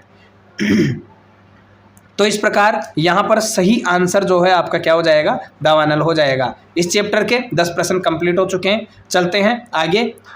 अगला अध्याय देखो 7 के बाद में 8 है, लेकिन 8वां चैप्टर आपका इस बार सिलेबस से डिलीट कर दिया गया है, आपके सिलेबस में नहीं रखा गया है। 9वां चैप्टर है जंतुओं में जनन। तो इस चैप्टर के अभ्यास प्रश्न जो हैं आपके ऑब्जेक्टिव टाइप क्वेश्चन जितने भी हैं मुख्य उनकी बात करते हैं। तो चलिए देखते हैं चैप्टर आपका अध्याय 9 जंतुओं में जनन। इस चैप्टर के अभ्यास प्रश्नों को हम देखते हैं जो आप लोगों के लिए परीक्षा में बहुत अच्छे साबित होने वाले हैं। पहला प्रश्न आपके सामने ये रहा, नर और मादा युग्मक मिलकर क्या बनाते हैं? पहला ऑप्शन युग्मनज, जरायुज, मुकुल या फिर शुक्राणु। तो भाई देखिए ऑप्शनों को काटते हैं। शुक्राणु तो क्या होता है? नर युग्मक होता है। मुकुल जनन की विधि होती है। जरायुज जंतुओं का प्रकार है और बचा क्या? युग्मनज। तो यही आंसर आपका हो जाएगा। मैं आपको बता देता हूँ, जैसे नर युग्मक क्या होता है? शुक्राणु होता है। ठीक है ना। शुक्राणु कैसा होता है? नुकीला होता है और चलायमान होता है। दूसरा होता है अंडाणु। अंडाणु क्या होता है? मादा युग्मक होता है, ये अचल होता है। शुक्राणु क्या करता है? चल के इसके पास आता है, क्रॉस करके इसको क्या करता है? फर्टाइल करता है। निषेचन की प्रक्रिया हो जाती है और जब ये निषेचित हो जाते हैं तो संरचना बनती है ये वाली, और इसको हम क्या कहते हैं? इस संरचना को कहते हैं युग्मनज कहते हैं। ठीक है, चलिए नेक्स्ट क्वेश्चन की तरफ चलते हैं। दूसरा प्रश्न है आपका, आंतरिक निषेचन होता है मादा के शरीर में, मादा के शरीर के बाहर। तीसरा ऑप्शन है नर के शरीर में, नर के शरीर के बाहर। तो आंतरिक निषेचन नर के शरीर में तो होता ही नहीं है, तो दोनों ऑप्शन काट दो। अब इधर आ जाओ। आंतरिक प्रश्न कह रहा है आंतरिक निषेचन, आंतरिक का मतलब अंदर की तरफ, तो इतना सा थोड़ा सा दिमाग लगाओगे आप तो मादा के शरीर में अंदर की तरफ, ये वाला ऑप्शन सही हो जाएगा। चलिए नेक्स्ट क्वेश्चन की तरफ चलते हैं। तीसरा प्रश्न ये रहा। प्रश्न है मादा युग्मक तथा नर युग्मक के संयोजन की विधि कहलाती है। अभी मैंने आपको ऊपर पहले क्वेश्चन में बताया था ना कि मादा युग्मक और नर युग्मक जब संयोजित होंगे, फ्यूजन हो जाएगा उसमें, तो वह प्रक्रिया क्या कहलाती है? युग्मनज, निषेचन, परागण या फिर इनमें से कोई नहीं। तो मैंने कहा था यह प्रक्रिया क्या कहलाती है? निषेचन कहलाती है। सेकंड वाला ऑप्शन करेक्ट हो जाएगा। युग्मनज तो युग्मकों के मिलने से बनते हैं। ठीक है, चलिए नेक्स्ट क्वेश्चन की तरफ। चौथा प्रश्न ये रहा, वे जंतु जो सीधे शिशु को जन्म देकर अंडे देते हैं, सॉरी प्रश्न सही ढंग से पढ़िएगा, वे जंतु जो सीधे शिशु को जन्म न देकर अंडे देते हैं उन्हें कहते हैं। देखो अभी तो मेरे से ही गलती हो जाती और मैं आपको बोल रहा हूँ कि प्रश्न को सही ढंग से पढ़ो, उत्तर को भी, ऑप्शन को भी सही ढंग से पढ़ो। तो शिशु को जन्म न देकर मतलब शिशु को जन्म नहीं दे रहे हैं, क्या दे रहे हैं, अंडे दे रहे हैं। तो ऑप्शन देखिए अंडप्रजक, जरायुज, शेषवज और लैंगिकज। तीसरा और चौथा ऑप्शन तो हो नहीं सकता। अंडे दे रहे हैं तो सीधी सी बात है भाई अंडप्रजक हो जाएंगे। ऑप्शन ए अंडप्रजक यहाँ पर सही हो जाएगा, अंडप्रजक। ठीक है, चलिए नेक्स्ट क्वेश्चन की तरफ चलते हैं। 5वां प्रश्न ये रहा। प्रश्न है, एक युग्मनज में पाए जाने वाले केंद्रों का कोई संख्या होती है। एक युग्मनज जो होता है, युग्मक नहीं बोल रहा है, युग्मनज बोल रहा है, और युग्मनज में केंद्रकों की संख्या कितनी होती है। ऑप्शन दे रखे हैं 1 2 3 4। ठीक है, ऑप्शन पर आप मत जाइए। अभी मैंने आपको बताया कि एक तो क्या होता है, शुक्राणु होता है, एक होता है अंडाणु। एक कोशिका तो ये हो गई, एक कोशिका ये हो गई, दोनों कोशिकाएं हो गई क्या। अब आप फिर से आइए, मैंने कहा कि जब फ्यूजन हुआ, निषेचन की प्रक्रिया हुई, तो यहाँ पर अंडाणु में क्या हुआ, शुक्राणुओं का प्रवेश हुआ और ये क्या बन गया, युग्मनज बन गया। एक बात बताओ, इसमें एक कोशिका थी, दूसरा अंडाणु में एक कोशिका थी, दोनों में एक एक कोशिका थी, तो यहाँ पर कितनी कोशिकाएं हो जाएगी, फिर 2 हो जाएगी क्या, नहीं 2 हो जाएगी। लेकिन ध्यान दीजिए कोशिका 2 इसमें नहीं होगी, कोशिका तो एक ही है ना। अरे युग्मनज युग्मक हैं, युग्मक जब मिलेंगे तो एक कोशिका यहाँ पर बनेगी। तो यहाँ जो ऑप्शन है ना, ऑप्शन फर्स्ट एक कोशिका वाला, ये करेक्ट आंसर हो जाएगा। चलिए नेक्स्ट क्वेश्चन की तरफ चलते हैं। जो जंतु अपने जैसे शिशु को जन्म देते हैं उन्हें क्या कहते हैं। जो शिशु को जन्म देते हैं उन्हें क्या कहते हैं। ऑप्शन देखिए, चारों ऑप्शन आपके सामने हैं। अंडप्रजक, जरायुज, शेषवज, लैंगिकज। तो शेषवज और लैंगिकज को तो काट दो। अरे भाई अंडप्रजक आप अंडे देने वाले पढ़ चुके, ऊपर तो जरायुज बचा है, यही सही हो जाएगा। ऑप्शन सेकंड वाला जो है जरायुज, ये करेक्ट आंसर हो जाएगा। चलिए नेक्स्ट क्वेश्चन की तरफ। 7वां प्रश्न है, मुकुलन द्वारा जनन निम्न में होता है। मुकुलन द्वारा जनन किस किस में होता है। हाइड्रा, पैरामीशियम, अमीबा और बैक्टीरिया। मुकुलन द्वारा जनन किस में होता है, हाइड्रा में, पैरामीशियम में, अमीबा में, बैक्टीरिया में। तो ध्यान दीजिए हाइड्रा जो है, ऑप्शन फर्स्ट हाइड्रा, इसमें क्या होता है, मुकुलन द्वारा जनन होता है। थोड़ा सा मैं बता देता हूँ आपको कि हाइड्रा का जो पौधा होता है, या हाइड्रा कैसा होता है, ऐसा होता है। हाइड्रा क्या है, ऐसा होता है, और इसमें छोटी सी क्या बनती है, एक छोटी सी कलिका यहाँ पे बनती है। फिर ये कलिका धीरे धीरे बड़ी हो जाती है, और बड़ी होने के बाद में ये क्या होती है, अलग हो जाती है, और अलग से नया जीव बना लेती है। ठीक है ना। तो हाइड्रा में किसके द्वारा हुआ जनन, मुकुलन के द्वारा हुआ। पहला ऑप्शन हाइड्रा करेक्ट। चलिए नेक्स्ट क्वेश्चन की तरफ। देखो ये आ गया फिर से, हाइड्रा में जनन की विधि है, कौन सी विधि है, बहुविभाजन, मुकुलन, खंडन या फिर विभाजन। तो अभी ऊपर मैंने बताया था कौन सी विधि थी, मुकुलन विधि है। ठीक है, चलिए नेक्स्ट क्वेश्चन की तरफ।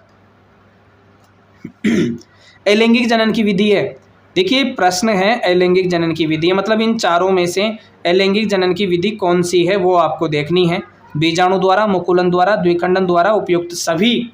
तो यहाँ सही आंसर देखो, बीजाणु द्वारा भी अलैंगिक जनन होता है, मुकुलन द्वारा भी होता है, द्विखंडन द्वारा भी होता है, तो फिर उपयुक्त सभी हो जाएगा। यहाँ चौथा ऑप्शन जो है उपयुक्त सभी वाला, ये सही हो जाएगा। नेक्स्ट क्वेश्चन 10वां प्रश्न ये रहा आप लोगों के सामने। प्रश्न है, बाह्य निषेचन होता है, किस में होता है, मादा के शरीर में, मादा के शरीर के बाहर, नर के शरीर में या फिर नर के शरीर के बाहर। तो भाई निषेचन की जो क्रिया होती है ना, ध्यान रखना, उसमें नर के शरीर में तो होती ही नहीं है, ये ध्यान रखना आप। तो दोनों ऑप्शन नर वालों को तो पहले ही काट दो। अब बाह्य का मतलब बाहर की तरफ, तो मादा के शरीर के बाहर। पहले मैंने आंतरिक निषेचन बताया था, तो आंतरिक का मतलब अंदर, तो मादा के शरीर में ये वाला था वहाँ पे सही, और यहाँ पर सही हो जाएगा ऑप्शन सेकंड वाला, मादा के शरीर के बाहर। चलिए नेक्स्ट क्वेश्चन। देखिए ये जो है 9वां चैप्टर कंप्लीट हो चुका है। 9वें चैप्टर के बाद में आपका चैप्टर जो है 10वां और 11वां है ना, ये आपके सिलेबस से हटा दिया गया है, तो इनके प्रश्नों के बारे में हम बात नहीं करेंगे। ठीक है ना। अब सीधा बात करते हैं हम 12वां अध्याय। 12वें अध्याय का नाम आप देख रहे हैं स्क्रीन पर, देखो अध्याय का नाम क्या है, घर्षण, और घर्षण को इंग्लिश में बोलते हैं फ्रिक्शन। इस चैप्टर के ऑब्जेक्टिव टाइप क्वेश्चन जितने भी हैं जो आपके परीक्षा में बनने की संभावना है, अच्छे प्रश्न हैं, उनको मैं लेकर आपके सामने यहाँ आ रहा हूँ। चलिए पहला प्रश्न आप लोगों के सामने ये आ गया, किस बल के कारण फर्श पर लुढ़कती हुई गेंद कुछ समय बाद अपने आप रुक जाती है। किसी भी वस्तु को, मान लीजिए यहाँ पर ये फर्श है और अपन ने यहाँ पर कोई भी गेंद लुढ़काई, ठीक है ना, तो लुढ़कती हुई इधर गति करती हुई जाएगी और थोड़ी देर बाद में जैसे मान लो यहाँ आकर ये रुक गई। किसकी वजह से रुकती है? पहला ऑप्शन देखिए चुंबकीय बल। अरे यहाँ कोई चुंबक काम थोड़ी कर रही है, तो ये तो गलत हो जाएगा। दूसरा ऑप्शन दे रखा है विद्युत बल, तो भाई यहाँ पर कोई लाइट भी काम नहीं कर रही कि लाइट का करंट लगेगा, तो ये भी नहीं होगा।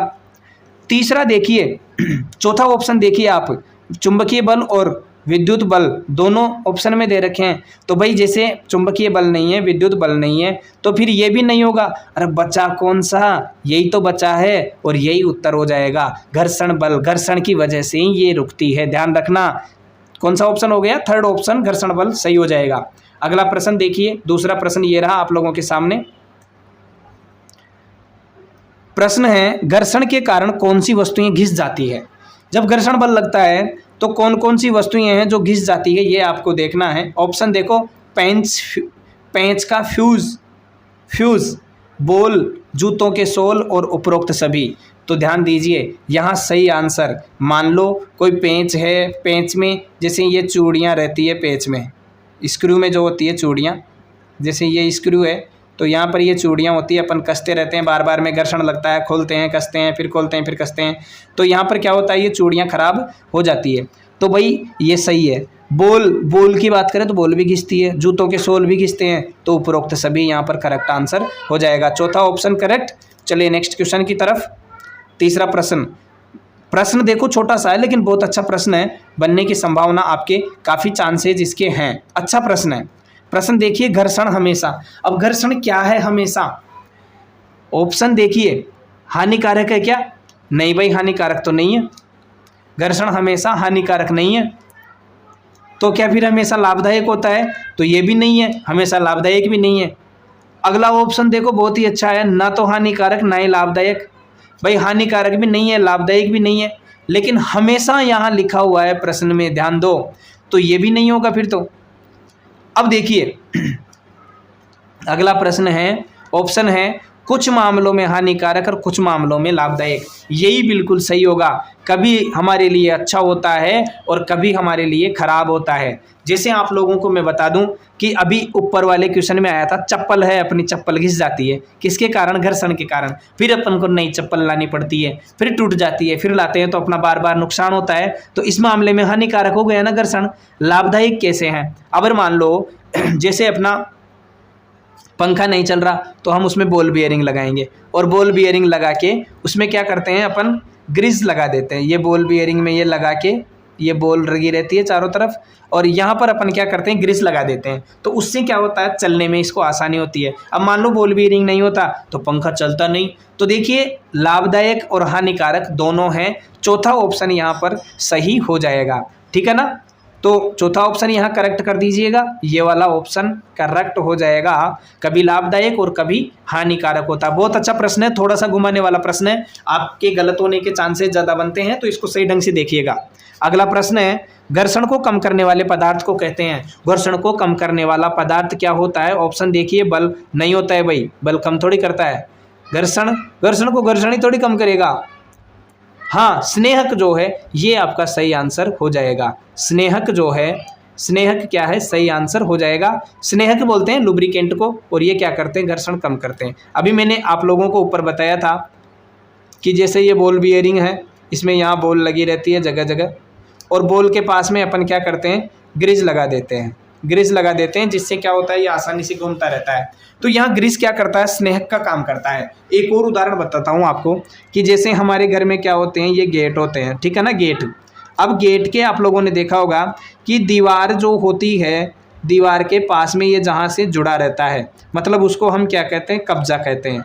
तो कब्जे में जैसे आवाज़ आती है चूं चूं की, तो हम क्या करते हैं, ऊपर से तेल डाल देते हैं। तेल डालते क्या होता है, इनकी आवाज़ बंद हो जाती है। क्यों? क्योंकि इसका घर्षण बल जो होता है वो कम हो जाता है। और घर्षण को कम करने वाले पदार्थ को क्या कहते हैं? स्नेहक कहते हैं। ठीक है ना, सही ऑप्शन आपका हो जाएगा ये वाला। कौन सा? ये वाला, सेकंड स्नेहक। चलिए नेक्स्ट क्वेश्चन की तरफ चलते हैं। प्रश्न बहुत अच्छा है भाई, आप लोगों को मिल सकता है। घर्षण से उत्पन्न होती है, क्या होती है? तेल, दूध, ऊष्मा, उनमें से कोई नहीं। तो भाई तेल भी उत्पन्न नहीं होता, दूध भी उत्पन्न नहीं होता, ऊष्मा उत्पन्न होती है। सही आंसर हो जाएगा ऊष्मा, यहाँ पर करेक्ट आंसर हो जाएगा। घर्षण जब होता है तो ऊष्मा उत्पन्न होती है। उदाहरण बताता हूँ आपको। आप अगर मान लो अपने दोनों हाथों की हथेलियों को एक जगह आपस में ऐसे करके और रगड़ते हो तो हथेलियाँ गर्म हो जाती है। एक और उदाहरण बताता हूँ आपको। आपका छत का पंखा चल रहा है, अब पंखे के बीच में आपके यहाँ क्या है भाई? ये बीच में जो मोटर है वो रहती है। चलने के बाद में कुछ समय बाद जैसे पंखा रुका, पंखे रुकने के बाद में आप इस मोटर वाला जो भाग है इसको टच करोगे ना नीचे से, तो ये बहुत गर्म हो जाता है। तो घर्षण से क्या हुआ? ऊष्मा उत्पन्न हुई है। समझ चुके होंगे आप लोग। चलिए नेक्स्ट क्वेश्चन की तरफ चलते हैं। छठा प्रश्न है, टायर के तलियों की गोटी। टायर के तलियों की जो गोटी है ना, ये क्या करती है? जिसे आप लोगों ने देखा होगा, वाहन जो होते हैं, वाहनों के टायर होते हैं बड़े बड़े। अब इनके टायरों के क्या होती है? गोटियां रहती है ऐसे। गोटियों का मतलब उभार रहते हैं। यहाँ पे देखो, गड्ढा उभार, गड्ढा उभार। आपको मैं सही ढंग से बताता हूँ। देखो जैसे ये उभार, ये गड्ढा, ये उभार, ये गड्ढा, ये उभार, गड्ढा, उभार, गड्ढा, ये वाली स्थिति होती है।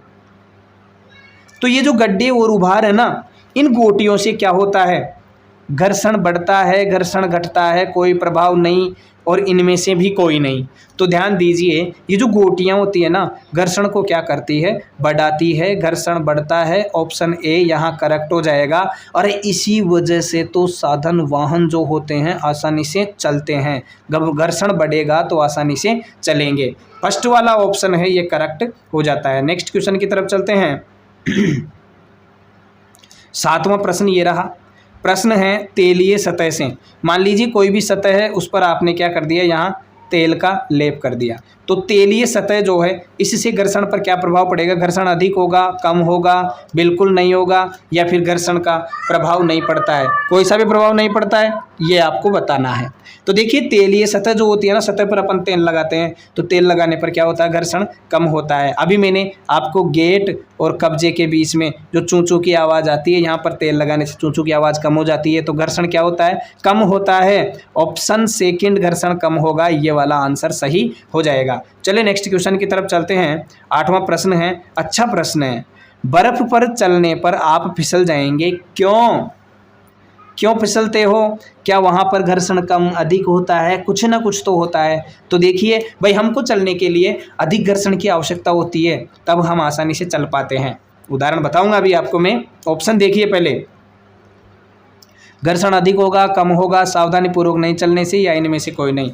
तो ध्यान दीजिए, यहाँ तो सही आंसर आपका क्या हो जाएगा कि बर्फ पर जब आप देखते हैं तो सामान्य स्थिति से बर्फ पर क्या होता है? घर्षण कम होता है। सेकंड वाला ऑप्शन यहाँ सही हो जाएगा। अब एक बताता हूँ मैं आपको कि अपन एक तो क्या है, सीधा बिल्कुल प्लेन सड़क पे चल रहे हैं। प्लेन सड़क पे चलते हैं तो हम आसानी से चल पाते हैं। लेकिन अगर इसी सड़क पर कीचड़ है, मान लो इसी सड़क पर क्या हो गया? कीचड़ हो गया, तो इस पर हमको सावधानी से चलना होता है, क्योंकि हम फिसल जाते हैं। क्यों फिसलते हैं? वहाँ घर्षण कम हो जाता है, घर्षण अधिक होना चाहिए। केले का छिलका आपके पैर के नीचे आ गया, क्यों फिसल जाते हो?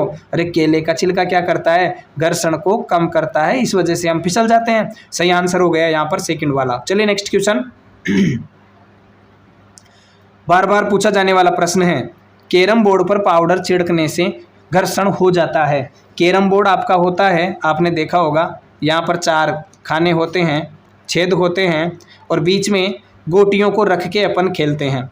अब गोटियों को यहाँ एक गोटी को रखा, बड़ी सारी गोटी से चोट मारते हैं, बहुत सारी गोटियाँ रख के इन छेदों में ये गिरती है। तो यहाँ क्या करनी चाहिए? ये गोटियाँ गति करनी चाहिए ना। अब गति कब करेगी? जब इनका घर्षण कम लगेगा तब ज़्यादा गति करेगी। तो इसके लिए हम क्या करते हैं, इस पर यहाँ पर पाउडर बिखेर देते हैं ताकि ये आसानी से फिसल सके। तो बताओ, कैरम बोर्ड पर पाउडर छिड़कने से घर्षण होता है। अभी मैंने बताया क्या हुआ, अधिक कम, अधिक तथा कम दोनों, या फिर कौन सा कम हुआ है ना, घर्षण कम हुआ है, तो सेकंड वाला ऑप्शन यहाँ पर सही हो जाएगा।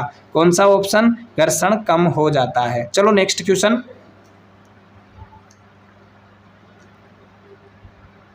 10वां प्रश्न है आपका ये रहा, अभी अभी ऊपर भी आया था टायरों से रिलेटेड। कौन से वाहनों के टायर खांचेदार होते हैं? अरे भाई वाहन तो सारे जितने भी हैं सबके टायर खांचेदार होते हैं, ठीक है। तो कारों के, ट्रकों के, बुलडोजरों के, कार के भी होते हैं, ट्रक के भी होते हैं, बुलडोजर के भी होते हैं। तो यहाँ सही आंसर उपरोक्त सभी ये हो जाएगा करेक्ट आंसर। चलो नेक्स्ट, अब इस चैप्टर के जो है ना 12वां चैप्टर है आपका घर्षण वाला, इसके 10 प्रश्न कंप्लीट हो चुके हैं। अगला चैप्टर आता है अपने सामने, देखिए आप देख पा रहे होंगे, 13वां चैप्टर है, अध्याय 13 ध्वनि। इस चैप्टर के अभ्यास प्रश्न आपको देखने हैं। कौन से प्रश्न देखने हैं? ओनली ऑब्जेक्टिव टाइप क्वेश्चन, जो आप लोगों के लिए बहुत अच्छे साबित होने वाले हैं परीक्षा में, ठीक है। पहला प्रश्न ये रहा आप लोगों के सामने। चलिए पहला प्रश्न देखते हैं। प्रश्न नंबर 1, ध्वनि संचरित हो सकती है। ध्वनि कहाँ कहाँ संचरित हो सकती है? केवल ठोस में, चढ़ने केवल द्रवों में, केवल वायु या गैसों में, ठोस, द्रव तथा गैस तीनों में। तो ध्यान दीजिए, ध्वनि के संचरण के लिए माध्यम की आवश्यकता होती है। तो सुनिए, पदार्थ की तीनों अवस्थाएं, ठोस, द्रव, गैस, तीनों क्या करती है? माध्यम का काम करती है, और इनमें तीनों में ध्वनि का संचरण हो सकता है। तो यहाँ सही आंसर जो है वो हो जाएगा ऑप्शन चौथा, ठोस, द्रव, गैसों में, ठीक है। चलिए नेक्स्ट दूसरा प्रश्न है, अच्छा है प्रश्न, बहुत अच्छा, वेरी वेरी इंपॉर्टेंट, आप इसको लगा सकते हो। प्रश्न है, पराश्रव्य तरंगे मनुष्य द्वारा। अब पराश्रव्य जो तरंगे हैं, देखिए आप लोगों ने डिटेल में जब चैप्टर पढ़ा होगा तो वहाँ पे श्रव्य, अपश्रव्य और पराश्रव्य 3 प्रकार की तरंगे आपने पढ़ी होगी। पराश्रव्य तरंगे जो होती है ना, ये मनुष्य द्वारा क्या की जाती है? सुनी जा सकती है या नहीं सुनी जा सकती, कभी कभी सुनी जा सकती है, इनमें से कोई नहीं। तो ध्यान दीजिए, पराश्रव्य तरंगे जो होती है ना, ये क्या होती है? मनुष्य के द्वारा नहीं सुनी जा सकती है। ये वाला ऑप्शन सही हो जाएगा। कारण मैं बताता हूँ आपको, कारण ये है कि इनकी जो पराश्रव्य तरंगों की आवृत्ति होती है ना, 20,000 हर्ट्ज से ज़्यादा होती है, और 20,000 हर्ट्ज से ज़्यादा की ध्वनि को मनुष्य नहीं सुन सकता, क्योंकि मनुष्य का श्रव्य परास जो होता है ना 20 हर्ट्ज से 20,000 हर्ट्ज तक का होता है। चलिए नेक्स्ट क्वेश्चन की तरफ देखते हैं। तीसरा प्रश्न ये रहा आप लोगों के सामने। प्रश्न है, आवर्तकाल का मात्रक कौन है? आवर्तकाल क्या होता है भाई? काल ही तो है, समय ही तो है, तो समय का मात्रक क्या होता है? आवर्तकाल क्या होता है? समय, और समय का मात्रक क्या होता है? देखिए आप यहाँ पर मीटर, किलोग्राम, सेकंड, और इनमें से कोई नहीं। तो भाई समय का मात्रक क्या होता है? अरे सेकंड ही तो होता है छोटा, तो यहाँ सेकंड तीसरा ऑप्शन है, सही हो जाएगा।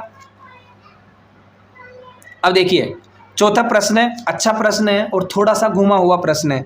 प्रश्न है, इनमें से किसके आवाज की आवृत्ति सबसे अधिक है? आवृत्ति पूछ रहा है, आप ध्यान रखिएगा, आवृत्ति और तारत्व दोनों एक दूसरे के समानुपाती हैं। मैं बता देता हूँ, आवृत्ति और तारत्व। अब आप लोग इसका आंसर कमेंट करके बताइए। जब तक मैं इन चारों ऑप्शनों को पढ़ के उत्तर बताता हूँ, उससे पहले आपका उत्तर आना चाहिए, नहीं तो ये मान लो कि आपको कुछ नहीं आता।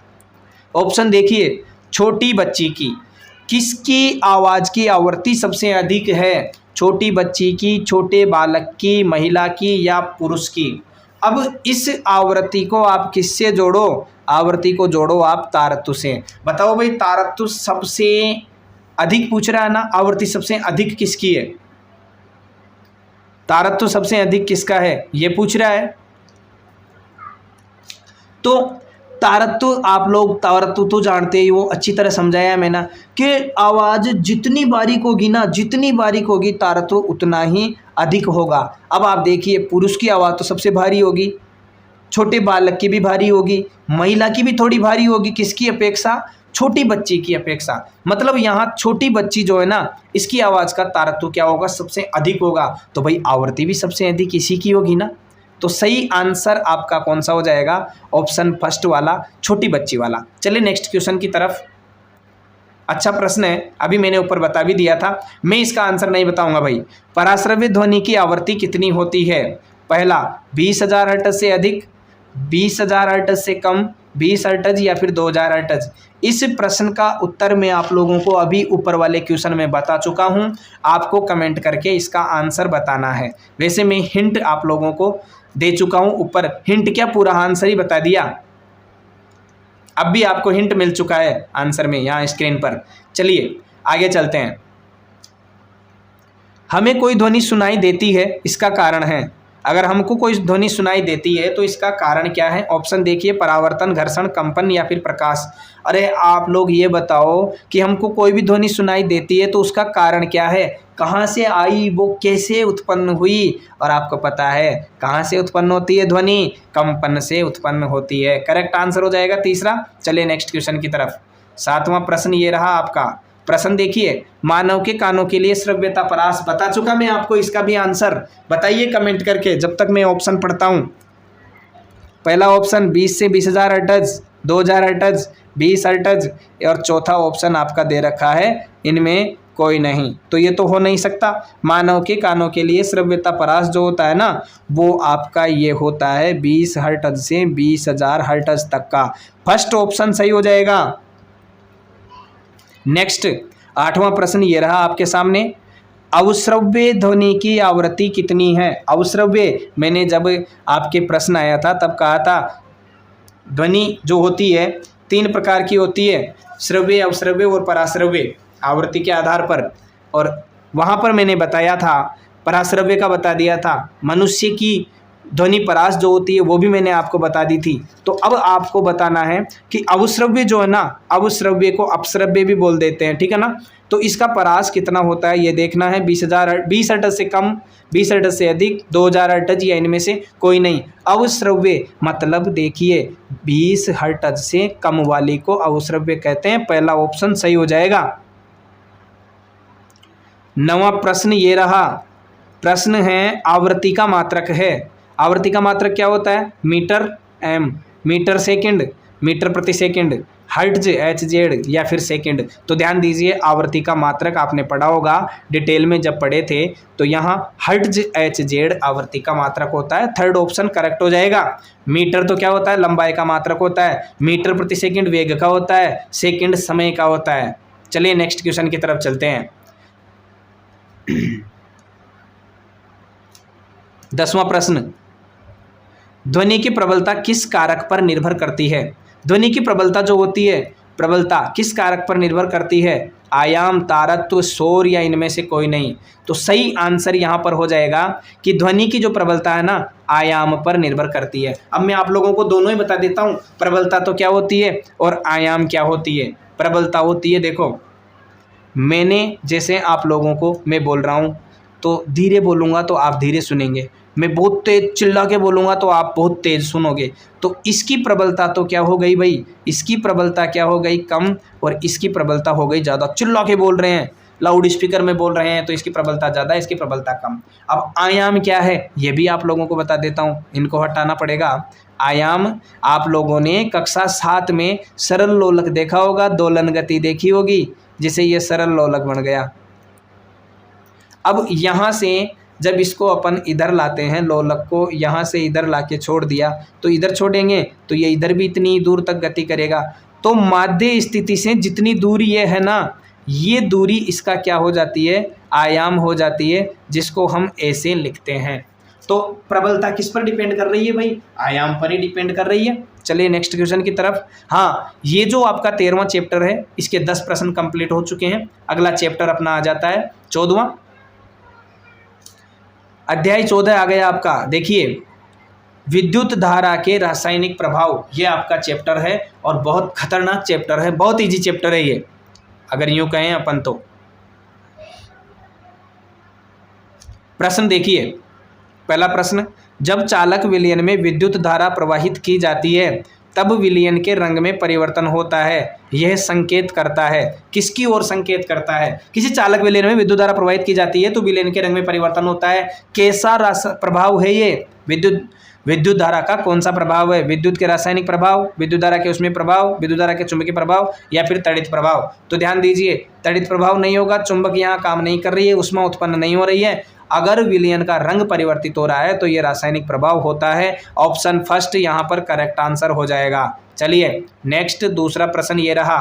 प्रश्न क्या कह रहा है, विद्युत धारा में के किस प्रभाव का उपयोग विद्युत बल्ब में होता है। विद्युत धारा के किस प्रभाव का उपयोग होता है विद्युत बल्ब में। तो देखिए ऑप्शन देख लो, अभी मैं बताता हूँ। उसमें प्रभाव, चुंबकीय प्रभाव, रासायनिक प्रभाव या इनमें से कोई नहीं। चलो सीधे आ जाओ बल्ब पे, बल्ब बनाओ भाई। ये बल्ब बना लिया आपने, ये बन गया आपका क्या है, विद्युत बल्ब, और ये बल्ब बन गया। ठीक है, अब इस विद्युत बल्ब में आप क्या करेंगे, विद्युत धारा प्रवाहित करेंगे। भाई आप बताओ, जैसे ही हम यहाँ से विद्युत से जोड़ के तारों से और विद्युत धारा प्रवाहित करेंगे तो ये जो ज्वाला उत्पन्न करेगा, मतलब इसमें क्या आएगा भाई, लाइट उत्पन्न होगी, मतलब प्रकाश उत्पन्न होगा। और हम थोड़ी देर बाद में देखेंगे ना, अगर इस बल्ब को बाहर से स्पर्श करके, तो ये क्या होगा, थोड़ा गर्म हो जाएगा। गर्म होने का मतलब क्या उत्पन्न कर रहा है, ये ऊष्मा उत्पन्न कर रहा है। तो सीधा सीधा आप चल जाओ, उसमें प्रभाव होता है। फर्स्ट वाला ऑप्शन जो है उसमें प्रभाव, ये करेक्ट हो जाएगा। चलिए नेक्स्ट क्वेश्चन की तरफ।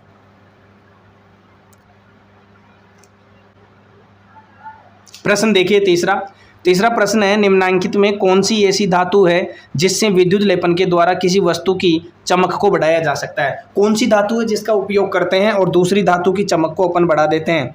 लोहा, क्रोमियम, तांबा और एल्यूमिनियम। तो यहाँ पर सही ऑप्शन जो आपका होगा ना, वो हो जाएगा क्रोमियम। ऑप्शन सेकंड वाला क्रोमियम जो है ना, इसका उपयोग किया जाता है विद्युत लेपन में, और विद्युत लेपन के द्वारा इसकी परत दूसरी धातु के ऊपर चढ़ाई जाती है। ठीक है, चलिए नेक्स्ट क्वेश्चन की तरफ चलते हैं।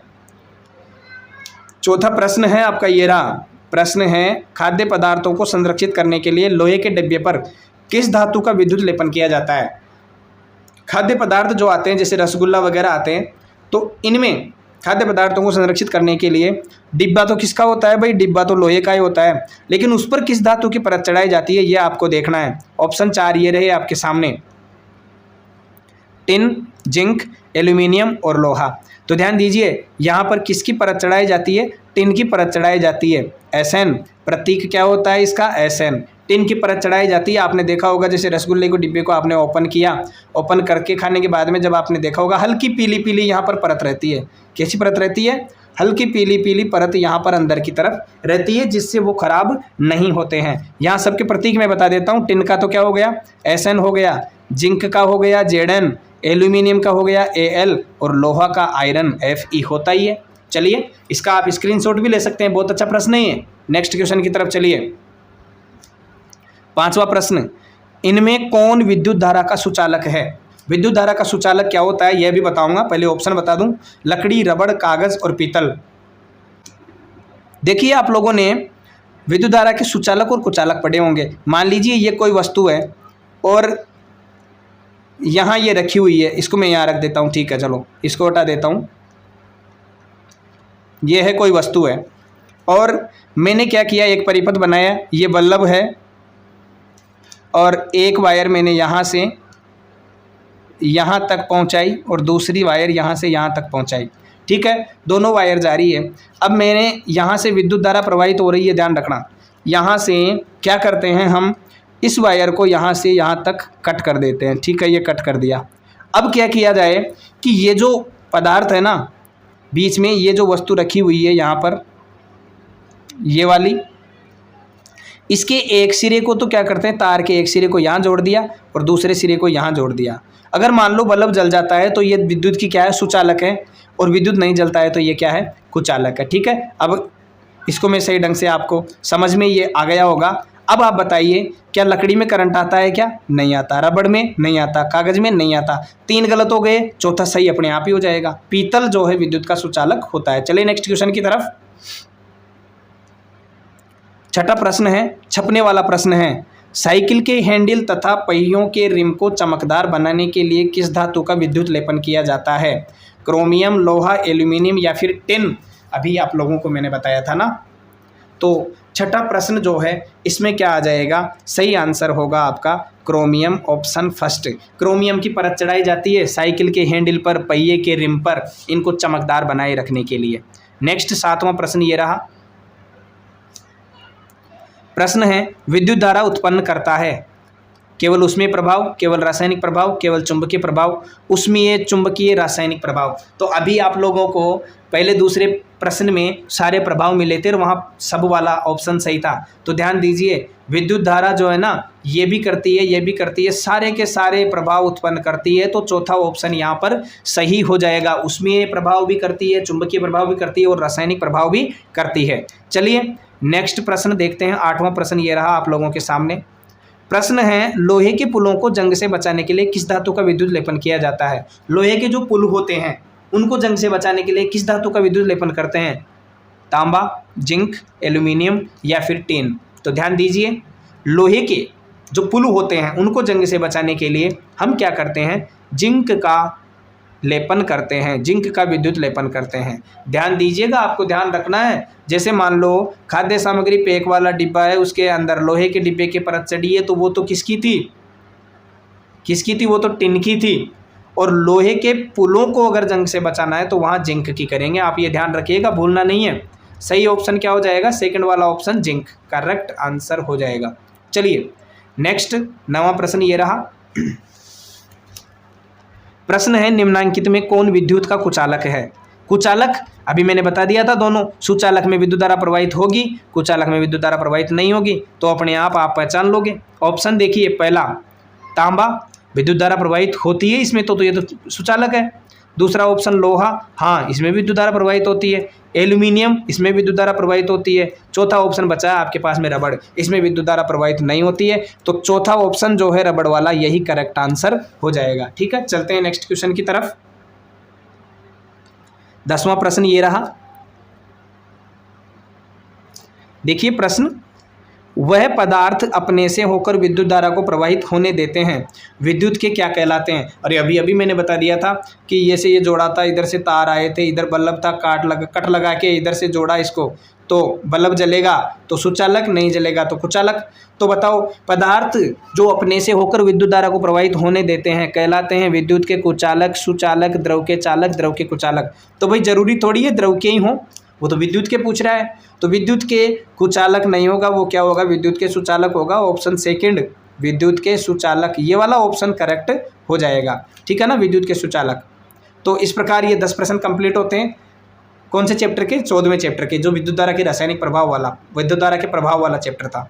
अगला प्रश्न है, अगला चैप्टर है 15वां चैप्टर आप लोगों के सामने है। कुछ प्राकृतिक परिघटनाएं, प्राकृतिक परिघटनाएं जो घटित होती है उनसे रिलेटेड इस चैप्टर के अंतर्गत बात की गई है। देखिए इसका पहला प्रश्न ये रहा। प्रश्न है आवेश कितने प्रकार के होते हैं, 1, 2, 3, 4। तो देखिए आवेश जो होता है ना, एक तो होता है पॉजिटिव आवेश, एक होता है नेगेटिव आवेश, और एक उदासीन भी आता है। लेकिन इस चैप्टर के हिसाब से हम क्या करते हैं, 2 के बारे में ही बात करेंगे। तो पॉजिटिव और नेगेटिव कितने हो गए, 2 हो गए। सही आंसर हो जाएगा ऑप्शन सेकंड 2। नेक्स्ट क्वेश्चन की तरफ चलें। दूसरा प्रश्न ये रहा। यहाँ थोड़ा सा करेक्शन करना है भाई। यहाँ आपके क्या है, कांच है, कांध नहीं है ना। तो मैं यहाँ च लिख देता हूँ, यहाँ ये करेक्शन करना है आपको। ठीक है ना, आपको PDF फाइल मिलेगी तो उसमें भी कांध ही लिखा हुआ रहेगा, आप कांच इसको कर लीजिएगा। अब देखिए प्रश्न को, कांच को रेशम से रगड़ने पर रेशम में उत्पन्न होता है।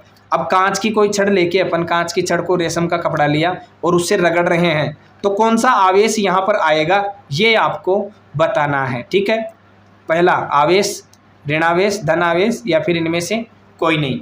तो ध्यान दीजिए, कांच को जब रेशम से रगड़ेंगे ना तो वो पूछ रहा है कि रेशम में कौन सा उत्पन्न होगा, ये पूछ रहा है, कांच का नहीं पूछ रहा। तो ध्यान दीजिए, रेशम में धन आवेश उत्पन्न होता है और कांच की छड़ में नेगेटिव आवेश, यानी कांच में तो क्या आ गया, नेगेटिव, और रेशम में क्या आ गया, पॉजिटिव आवेश। ध्यान दीजिएगा, ये प्रश्न बड़ा होके भी बन सकता है। आपके जो मॉडल पेपर जारी किए गए हैं उनमें भी ये प्रश्न था। तो यहाँ करेक्ट आंसर कौन सा हो गया, धन आवेश वाला हो गया, तीसरा ऑप्शन। चलिए नेक्स्ट क्वेश्चन देखते हैं। तीसरा प्रश्न है, भूकंपी तरंगों को किस यंत्र द्वारा अभिलेखित किया जाता है। मतलब भूकंप की जो तरंगें होती हैं उनको किसके द्वारा अपन माप सकते हैं, उनको महसूस कर सकते हैं। भूकंप लेखी, रिक्टर पैमाना, कंप्यूटर और इनमें से कोई नहीं। अब आप क्या है, प्रश्न को तो सही ढंग से पढ़ोगे नहीं और सीधे सीधे रिक्टर पैमाना पे जाके टिक लगा दोगे। अरे रिक्टर पैमाना भूकंप की तीव्रता मापने का है और यहाँ इसकी तरंगों को अभिलेखित पूछ रहा है। तो भूकंप लेखी जो है पहला ऑप्शन, ये भूकंप लेखी यंत्र होता है जिसके द्वारा भूकंप की तरंगों को अभिलेखित किया जाता है। ठीक है, सही आंसर हो जाएगा ऑप्शन फर्स्ट, भूकंप लेखी। चलिए नेक्स्ट, चौथा प्रश्न ये रहा। प्रश्न है, विपरीत आवेशों के बीच होता है आकर्षण, प्रतिकर्षण, आकर्षण एवं प्रतिकर्षण या फिर इनमें से कोई नहीं। तो चलिए वापस चलते हैं प्रश्न की तरफ।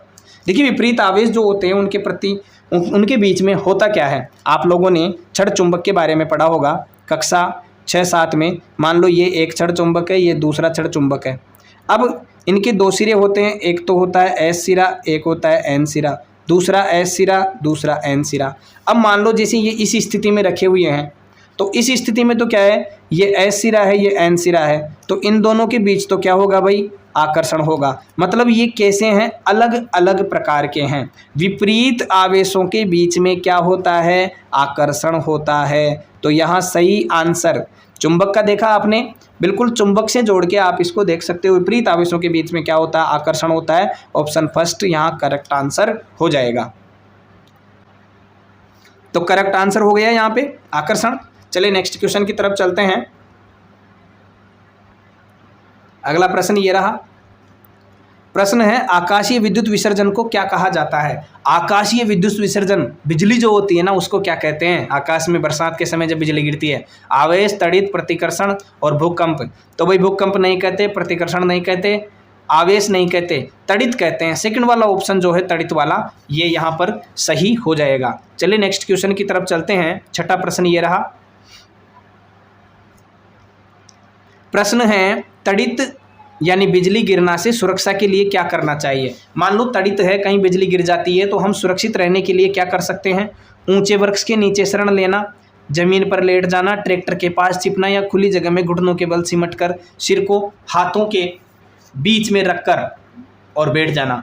तो देखिए अगर मान लो तड़ित की स्थिति है, हम खुले स्थान पर हैं तो वृक्ष के पास में नहीं जाएंगे, ज़मीन पर नहीं लेटेंगे, ट्रैक्टर है तो उसके पास नहीं जाएंगे। हम क्या करेंगे, खुली जगह में जाएंगे, घुटनों के बल बैठकर सिमट कर बैठ जाएंगे और घुटनों में क्या करेंगे, जैसे ये दोनों घुटने हैं तो यहाँ पर सिर को रख के अपन दोनों हाथों से इसको दबा के बैठ जाएंगे, जैसा कि आपको किताब में भी चित्र बताया गया है। तो सही आंसर चौथा ऑप्शन यहाँ पर हो जाएगा, खुली जगह पर जाकर घुटनों के बल सिर को घुटनों पे टेक कर बैठ जाएंगे। ठीक है ना, ये सही हो जाएगा। चलिए नेक्स्ट क्वेश्चन, सातवां प्रश्न बहुत अच्छा प्रश्न है, ऊपर भी मैंने इसको बता दिया आपको। प्रश्न को सही ढंग से पढ़िए। भूकंप की तीव्रता मापने वाले यंत्र को कहते हैं।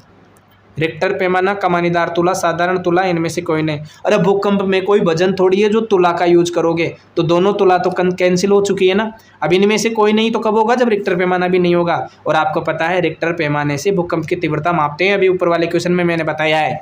तो रिक्टर पैमाना ऑप्शन ये यहाँ पर सही हो जाएगा। चलिए नेक्स्ट क्वेश्चन देखते हैं। आठवां प्रश्न ये रहा। प्रश्न है, निम्नांकित में से किसे रगड़ने से आसानी से आवेशित नहीं किया जा सकता है। अपन रगड़ेंगे आसानी से आवेश नहीं उत्पन्न होगा, कौन है, किसके साथ ऐसा होता है। तो ऑप्शन देखिए, तांबे की छड़, प्लास्टिक पैमाना, ऊनी वस्त्र और फूला हुआ गुब्बारा। आप लोगों ने जब चैप्टर पढ़ा होगा तो चैप्टर में जगह जगह क्रियाकलाप आते हैं। क्रियाकलाप में आप लोगों ने देखा होगा कि प्लास्टिक को जब रगड़ते हैं तो आवेशित होती है, ये भी होती है, ऊनी वस्त्र भी होता है, गुब्बारा भी होता है, रिफिल होती है, वो भी होती है। लेकिन तांबे की छड़ आवेशित नहीं होती है, ध्यान रखना। इसमें तो आवेश हम दूसरे का भेज सकते हैं। तो यहाँ पर सही आंसर क्या हो जाएगा, तांबे की छड़ वाला जो है ऑप्शन फर्स्ट, ये करेक्ट आंसर हो जाएगा। ठीक है ना, चलते हैं नेक्स्ट क्वेश्चन की तरफ। बहुत अच्छा प्रश्न है। नवा प्रश्न है, समान आवेशों के बीच होता है। प्रश्न है, समान आवेशों के बीच होता है आकर्षण, प्रतिकर्षण, आकर्षण, प्रतिकर्षण, इनमें से कोई नहीं। तो भाई अभी मैंने ऊपर बताया था कि असमान आवेशों में तो क्या हुआ था, आकर्षण हुआ था। तो सीधी सी बात है कि जो समान आवेश है ना, उनमें क्या हो जाएगा, प्रतिकर्षण हो जाएगा। तो सेकंड वाला ऑप्शन यहाँ पर सही हो जाएगा। छड़ चुंबक को याद कर लीजिएगा आप लोगों, तो एस और एन सी रहा है उसको याद कर लो और यहाँ जोड़ दो, ठीक है। अगला प्रश्न देखिए, 10वां प्रश्न है। प्रश्न आपका ये रहा, विद्यालयों या भवनों के ऊपर त्रिशूल आकार की धातु की पट्टी लगाई जाती है। बिल्कुल लगाई जाती है, आप लोगों ने देखा होगा कई विद्यालयों पर ऐसे त्रिशूल के जैसी धातु की पट्टी लगा के रेसे लगा देते हैं। क्यों लगाई जाती है? ऑप्शन देखिए, बहुत अच्छे अच्छे ऑप्शन है। सुंदरता के लिए, नहीं रे, इसको सुंदर करने के लिए लगाया जाता। विद्युत विसर्जन से बचने के लिए, मजबूती के लिए। अरे ये क्या मजबूती प्रदान करेगा? प्रकाश अवशोषित करने के लिए, नहीं। तो यहाँ सही आंसर क्या हो जाएगा, विद्युत विसर्जन से बचने के लिए। सेकंड ऑप्शन है आपका, ये करेक्ट हो जाएगा। तो इस प्रकार इस चैप्टर के कंप्लीट 10 प्रश्न हो जाते हैं। और अब आता है अपना 17वां अध्याय। अध्याय 17 है तारे एवं सौर परिवार। तारे एवं सौर परिवार वाला चैप्टर है, बहुत अच्छा चैप्टर है। और इसमें से ग्रहों पर बहुत अच्छे अच्छे प्रश्न बनेंगे। तो ये चैप्टर आप लोगों के लिए बहुत अच्छा साबित होगा। देखिए, वीडियो को अंत तक देखिए, आप अंत तक बने रहिए। अगर चैनल पर नए हैं तो चैनल को सब्सक्राइब करिए, सब्सक्राइब करके बेल आइकन को जरूर दबाइए, ताकि जैसे ही आपके लिए कोई सूचना आती है ना चैनल पर, तो उसका इन्फॉर्मेशन सबसे पहले आपको मिले और आप आसानी से देख पाओ, आपको सूचना मिल जाएगी, तो आपके लिए फ़ायदा हो जाएगा। चलिए, पहला प्रश्न यहाँ पर देखते हैं हम इस चैप्टर का। चैप्टर कौन सा है? 17वां प्रश्न है, तारे एवं सौर परिवार। हमारे सौर परिवार में कितने ग्रह हैं? ग्रह पूछ रहा है, सदस्य नहीं पूछ रहा, ध्यान रखना। तो सौर परिवार में कितने ग्रह हैं? ग्रहों की संख्या, ऑप्शन 1 है 7। आगे चलिए भाई, ऑप्शन सेकंड है 6, 5, 8। तो आप लोगों को पता होगा कि हमारे सौर परिवार में ग्रहों की संख्या कितनी है? ग्रहों की संख्या 8 है। चौथा ऑप्शन यहाँ करेक्ट हो जाएगा। चलिए, दूसरा प्रश्न देखिए। दूसरा प्रश्न है, सूर्य से पृथ्वी की दूरी कितनी है? सूर्य जो है वो पृथ्वी से कितना दूर है? 8 प्रकाश मिनट, 8.3 प्रकाश मिनट, 9 प्रकाश मिनट या फिर 10 प्रकाश मिनट। आप लोगों ने देखा होगा कि बहुत ज़्यादा दूरी जब मापते हैं ना अपन, तो उसको किस में मापते हैं? प्रकाश वर्ष में मापते हैं। किस में मापते हैं? प्रकाश वर्ष में। और ये प्रकाश वर्ष शब्द है ना, इस पे भी प्रश्न बना हुआ है कि प्रकाश वर्ष क्या है। तो ध्यान दीजिए, कोई भी प्रकाश चल रहा है, 1 वर्ष में प्रकाश जितनी दूरी तय करेगा ना, उसको ही हम क्या कहेंगे? प्रकाश वर्ष कह देंगे, ठीक है ना। समझ में आ गया? प्रकाश के द्वारा 1 वर्ष में तय की गई दूरी को प्रकाश वर्ष कहते हैं। अब यहाँ मैं आपको थोड़ा सा हिंट देता हूँ। प्रकाश वर्ष है तो प्रकाश मिनट भी हो सकता है भाई, ठीक है ना, प्रकाश मिनट भी हो सकता है। अब मैं आपको देता हूँ हिंट कि मान लो ये है सूर्य और ये है पृथ्वी। सूर्य का प्रकाश जब किरणों के रूप में पृथ्वी पर आता है, तो इसको यहाँ आने में 8 मिनट और 29 सेकंड लगते हैं। अब आप इन ऑप्शंस में से बताइए कि कितना प्रकाश मिनट होगा। अगर आप 8 मिनट 29 सेकंड को देखोगे तो इसको हम 8.30 लिख सकते हैं ना, 8.3। तो यहाँ पर सही आंसर जो है वो हो जाएगा 8.3 प्रकाश मिनट, ठीक है। चलिए नेक्स्ट क्वेश्चन की तरफ चलते हैं। बहुत अच्छा प्रश्न है, वेरी इंपॉर्टेंट प्रश्न है, छपने वाला प्रश्न है भाई ऑब्जेक्टिव में। देखिए, पृथ्वी के सबसे निकटतम ग्रह कौन सा है? पृथ्वी के सबसे पास वाला ग्रह कौन सा है उसको देखना है, शुक्र, शनि, मंगल और वरुण। तो यहाँ पर सही आंसर जो है ना वो हो जाएगा पहला ऑप्शन है शुक्र, ये पृथ्वी के सबसे पास में होता है। चलिए नेक्स्ट क्वेश्चन की तरफ। चौथा प्रश्न ये रहा।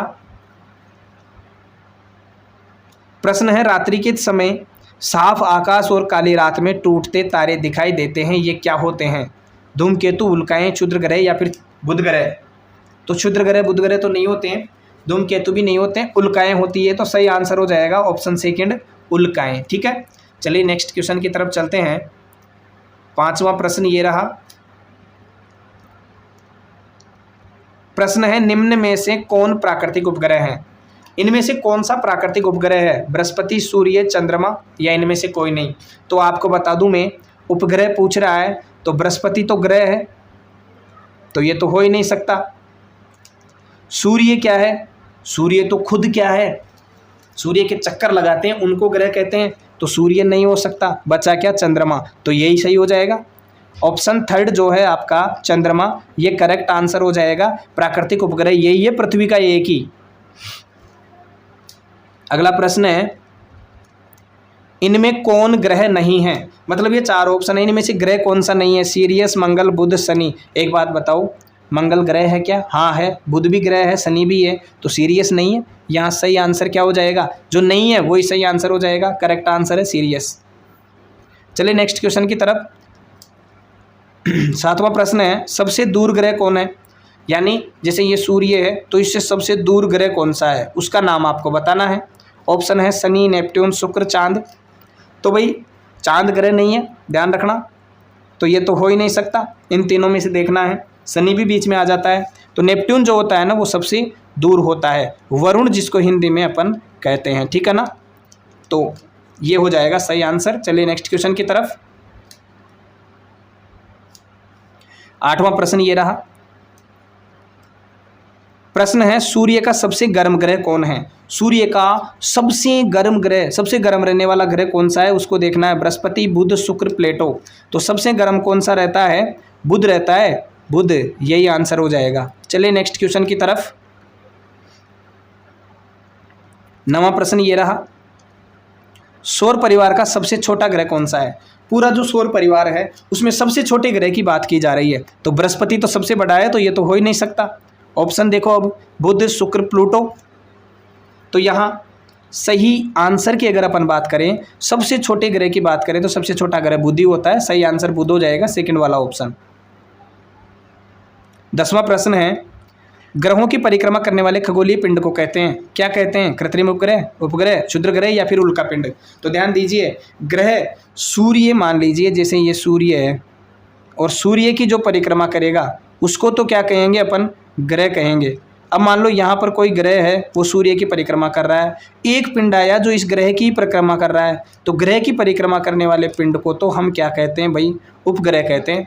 तो यहाँ क्या हो जाएगा? सेकंड वाला ऑप्शन जो है उपग्रह वाला, ये करेक्ट हो जाएगा। चलिए नेक्स्ट क्वेश्चन की तरफ चलते हैं। देखिए इस चैप्टर में 11वां प्रश्न है, 11 प्रश्न बने हैं, तो कुछ ना कुछ विशेष होगा इसलिए बने हैं। तो ध्यान दीजिए, ये वाला जो प्रश्न है ना 11वां, इसको आप वेरी वेरी इंपॉर्टेंट लगा लो, ये छप सकता है, बहुत अच्छा प्रश्न है। प्रश्न देखिए, किस ग्रह को प्रभात तारा कहते हैं? ऑप्शन शनि, बुध, शुक्र और चांद। तो यहाँ पर जो है ना प्रभात का तारा, जिसको भोर का तारा भी कहते हैं, और वो ऑप्शन आपका क्या हो जाएगा? शुक्र जो है, तीसरा ऑप्शन आपका है, ये करेक्ट हो जाएगा। शुक्र को भोर का तारा, प्रभात का तारा भी कहते हैं। तो ये हो जाते हैं 17वां आपका चैप्टर है सौर परिवार वाला, इसके प्रश्न कंप्लीट। 18वां प्रश्न और आपके सिलेबस का अंतिम चैप्टर है 18वां, वायु तथा जल प्रदूषण। इसमें आने वाले जो महत्वपूर्ण प्रश्न हैं ऑब्जेक्टिव टाइप, जो आपकी बोर्ड की परीक्षा में बहुत अच्छे साबित होंगे, उनकी हम बात करते हैं। चैनल पर नए हो तो चैनल को सब्सक्राइब करके बेल आइकन जरूर दबा दो और वीडियो को अंत तक जरूर देखना, नहीं तो आपका देखने का कोई मतलब नहीं निकलेगा। हम क्लास की समाप्ति की ओर, ये अंतिम चैप्टर है। अंतिम चैप्टर का पहला प्रश्न आप लोगों के सामने ये रहा, कौन सी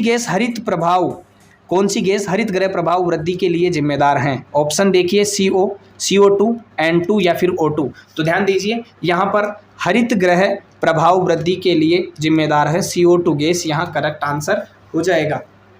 हरित ग्रह प्रभाव क्या होता है आप लोगों ने देखा होगा। हरित ग्रह में क्या होता है, जहाँ जिनका तापमान जहाँ पर कम रहता है तो वहाँ पर कांच के घर बनाए जाते हैं, यहाँ से बाहर से प्रकाश आ जाता है तो यहाँ का टेम्परेचर बढ़ जाता है, CO2 उत्पन्न होती है, वो बाहर नहीं जाती है, बाहर नहीं जाएगी तो अंदर के तापमान को और बढ़ाएगी, और यहाँ के तापमान बढ़ने के कारण यहाँ पर क्या होता है, फसल उत्पादन के लिए उचित अनुकूलित वातावरण बन जाता है। इसे ही हम क्या कहते हैं? हरित गृह प्रभाव कहते हैं, ग्रीन हाउस इफेक्ट कहते हैं। चलिए नेक्स्ट क्वेश्चन की तरफ। दूसरा प्रश्न ये रहा आप लोगों के सामने। प्रश्न है, प्रश्न देखिए, जल को प्रदूषित करने वाले पदार्थ कहलाते हैं। और जल को प्रदूषित कोई करेगा तो वह चूषक, चूर्ण, प्रचूषक या फिर प्रदूषक। तो देखिए, चूषक नहीं होगा, चूर्ण नहीं होगा, प्रचूषक नहीं होगा, प्रदूषक होता है। प्रदूषण करने वाले को प्रदूषक कहते हैं, ठीक है। चलिए नेक्स्ट क्वेश्चन की तरफ चलते हैं। प्रश्न 3, वायु प्रदूषण का प्रभाव पड़ता है, किस पर पड़ता है? मनुष्यों पर, वृक्षों पर, भवनों पर या फिर इनमें सभी पर? अरे एक बात बताओ, हमारे वातावरण में वायु प्रदूषण हो रहा है तो मनुष्य पर भी प्रभाव पड़ेगा, वृक्षों पर भी पड़ेगा, भवनों पर भी पड़ेगा क्या? बिल्कुल पड़ेगा। वायु प्रदूषण का प्रभाव भवनों पर भी पड़ेगा, आपको अभी उदाहरण बताऊंगा, और इनमें सभी पर। तो चौथा ऑप्शन है यही करेक्ट हो जाएगा। मनुष्य पर, वृक्षों पर तो पड़ ही रहा है, भवनों पर कैसे पड़ रहा है? वायु प्रदूषण से मान लो गैसें, हानिकारक गैसें उत्पन्न हो रही है, और भवनों से जैसे ही गैसें संपर्क में आएगी तो भवनों की जो बाहरी दीवार है उसको ये क्या करती है, इनका रंग जो है उसको परिवर्तित कर देती है, मटमेला कर देती है, गंदा कर देती है, इस प्रकार हानिकारक है। चलिए नेक्स्ट क्वेश्चन। चौथा प्रश्न ये रहा। प्रश्न है पर्यावरण का अजैविक कारक है। जैविक अजैविक तो आप जानते ही होंगे। जैविक का मतलब जिनका अपघटन हो जाए, अजैविक का मतलब जिनका अपघटन नहीं हो। जैविक सजीव के काम आ रहे हैं, जैविक काम नहीं आ रहे, सीधी सी बात है। सॉरी, काम तो आते हैं जैविक अजैविक दोनों ही। तो देखिए यहाँ ऑप्शन आप लोगों के लिए दिए हुए हैं, क्या क्या क्या ऑप्शन है? मनुष्य दिया हुआ है, वायु दिया हुआ है, पेड़ पौधे हैं, पक्षी हैं। एक बात बताओ मेरे को, अजैविक का मतलब क्या होगा? निर्जीव। तो मनुष्य तो सजीव है, तो ये तो जैविक है। वायु निर्जीव है, पेड़ पौधे सजीव हैं, पक्षी सजीव हैं। तो यहाँ दूसरा ऑप्शन जो है ना वायु, ये कैसा घटक है? अजैविक घटक है। यही करेक्ट आंसर हो जाएगा। वायु इज द करेक्ट आंसर, वायु। ओके, चलिए नेक्स्ट क्वेश्चन की तरफ चलते हैं। पांचवा प्रश्न, यहाँ थोड़ा सा प्रश्न कट चुका है, आप देखिए। वायुमंडल में सबसे अधिक मात्रा में पाई जाने वाली गैस है। यहाँ आप लोगों को क्या करना है भाई? वायुमंडल यहाँ लिखना है, ठीक है। प्रिंटिंग में थोड़ी सी टाइपिंग में गड़बड़ हो गई। वायुमंडल में सबसे अधिक मात्रा में पाई जाने वाली गैस कौन सी है? ऑक्सीजन, मीथेन, नाइट्रोजन या फिर कार्बन डाइऑक्साइड? अभी सबके सूत्र में आपको बताऊंगा, लेकिन पहले आप कमेंट करके बताइए कौन सी गैस होती है। तो आप लोगों को पता होगा, यहाँ नाइट्रोजन गैस जो होती है वायुमंडल में सबसे ज़्यादा पाई जाती है, 78% मात्रा होती है। ऑक्सीजन की बात करें तो ऑक्सीजन की 21% होती है। कार्बन डाइऑक्साइड की बात करें तो 0.03% होती है। अब इनके अलावा 1% जो बचती है ना, इस 1% में मीथेन, इथेन, प्रोपेन, जितनी भी गैसें हैं वो सारी आ जाती है, ठीक है ना। अब मैं इनके सूत्र आप लोगों को बता देता हूँ।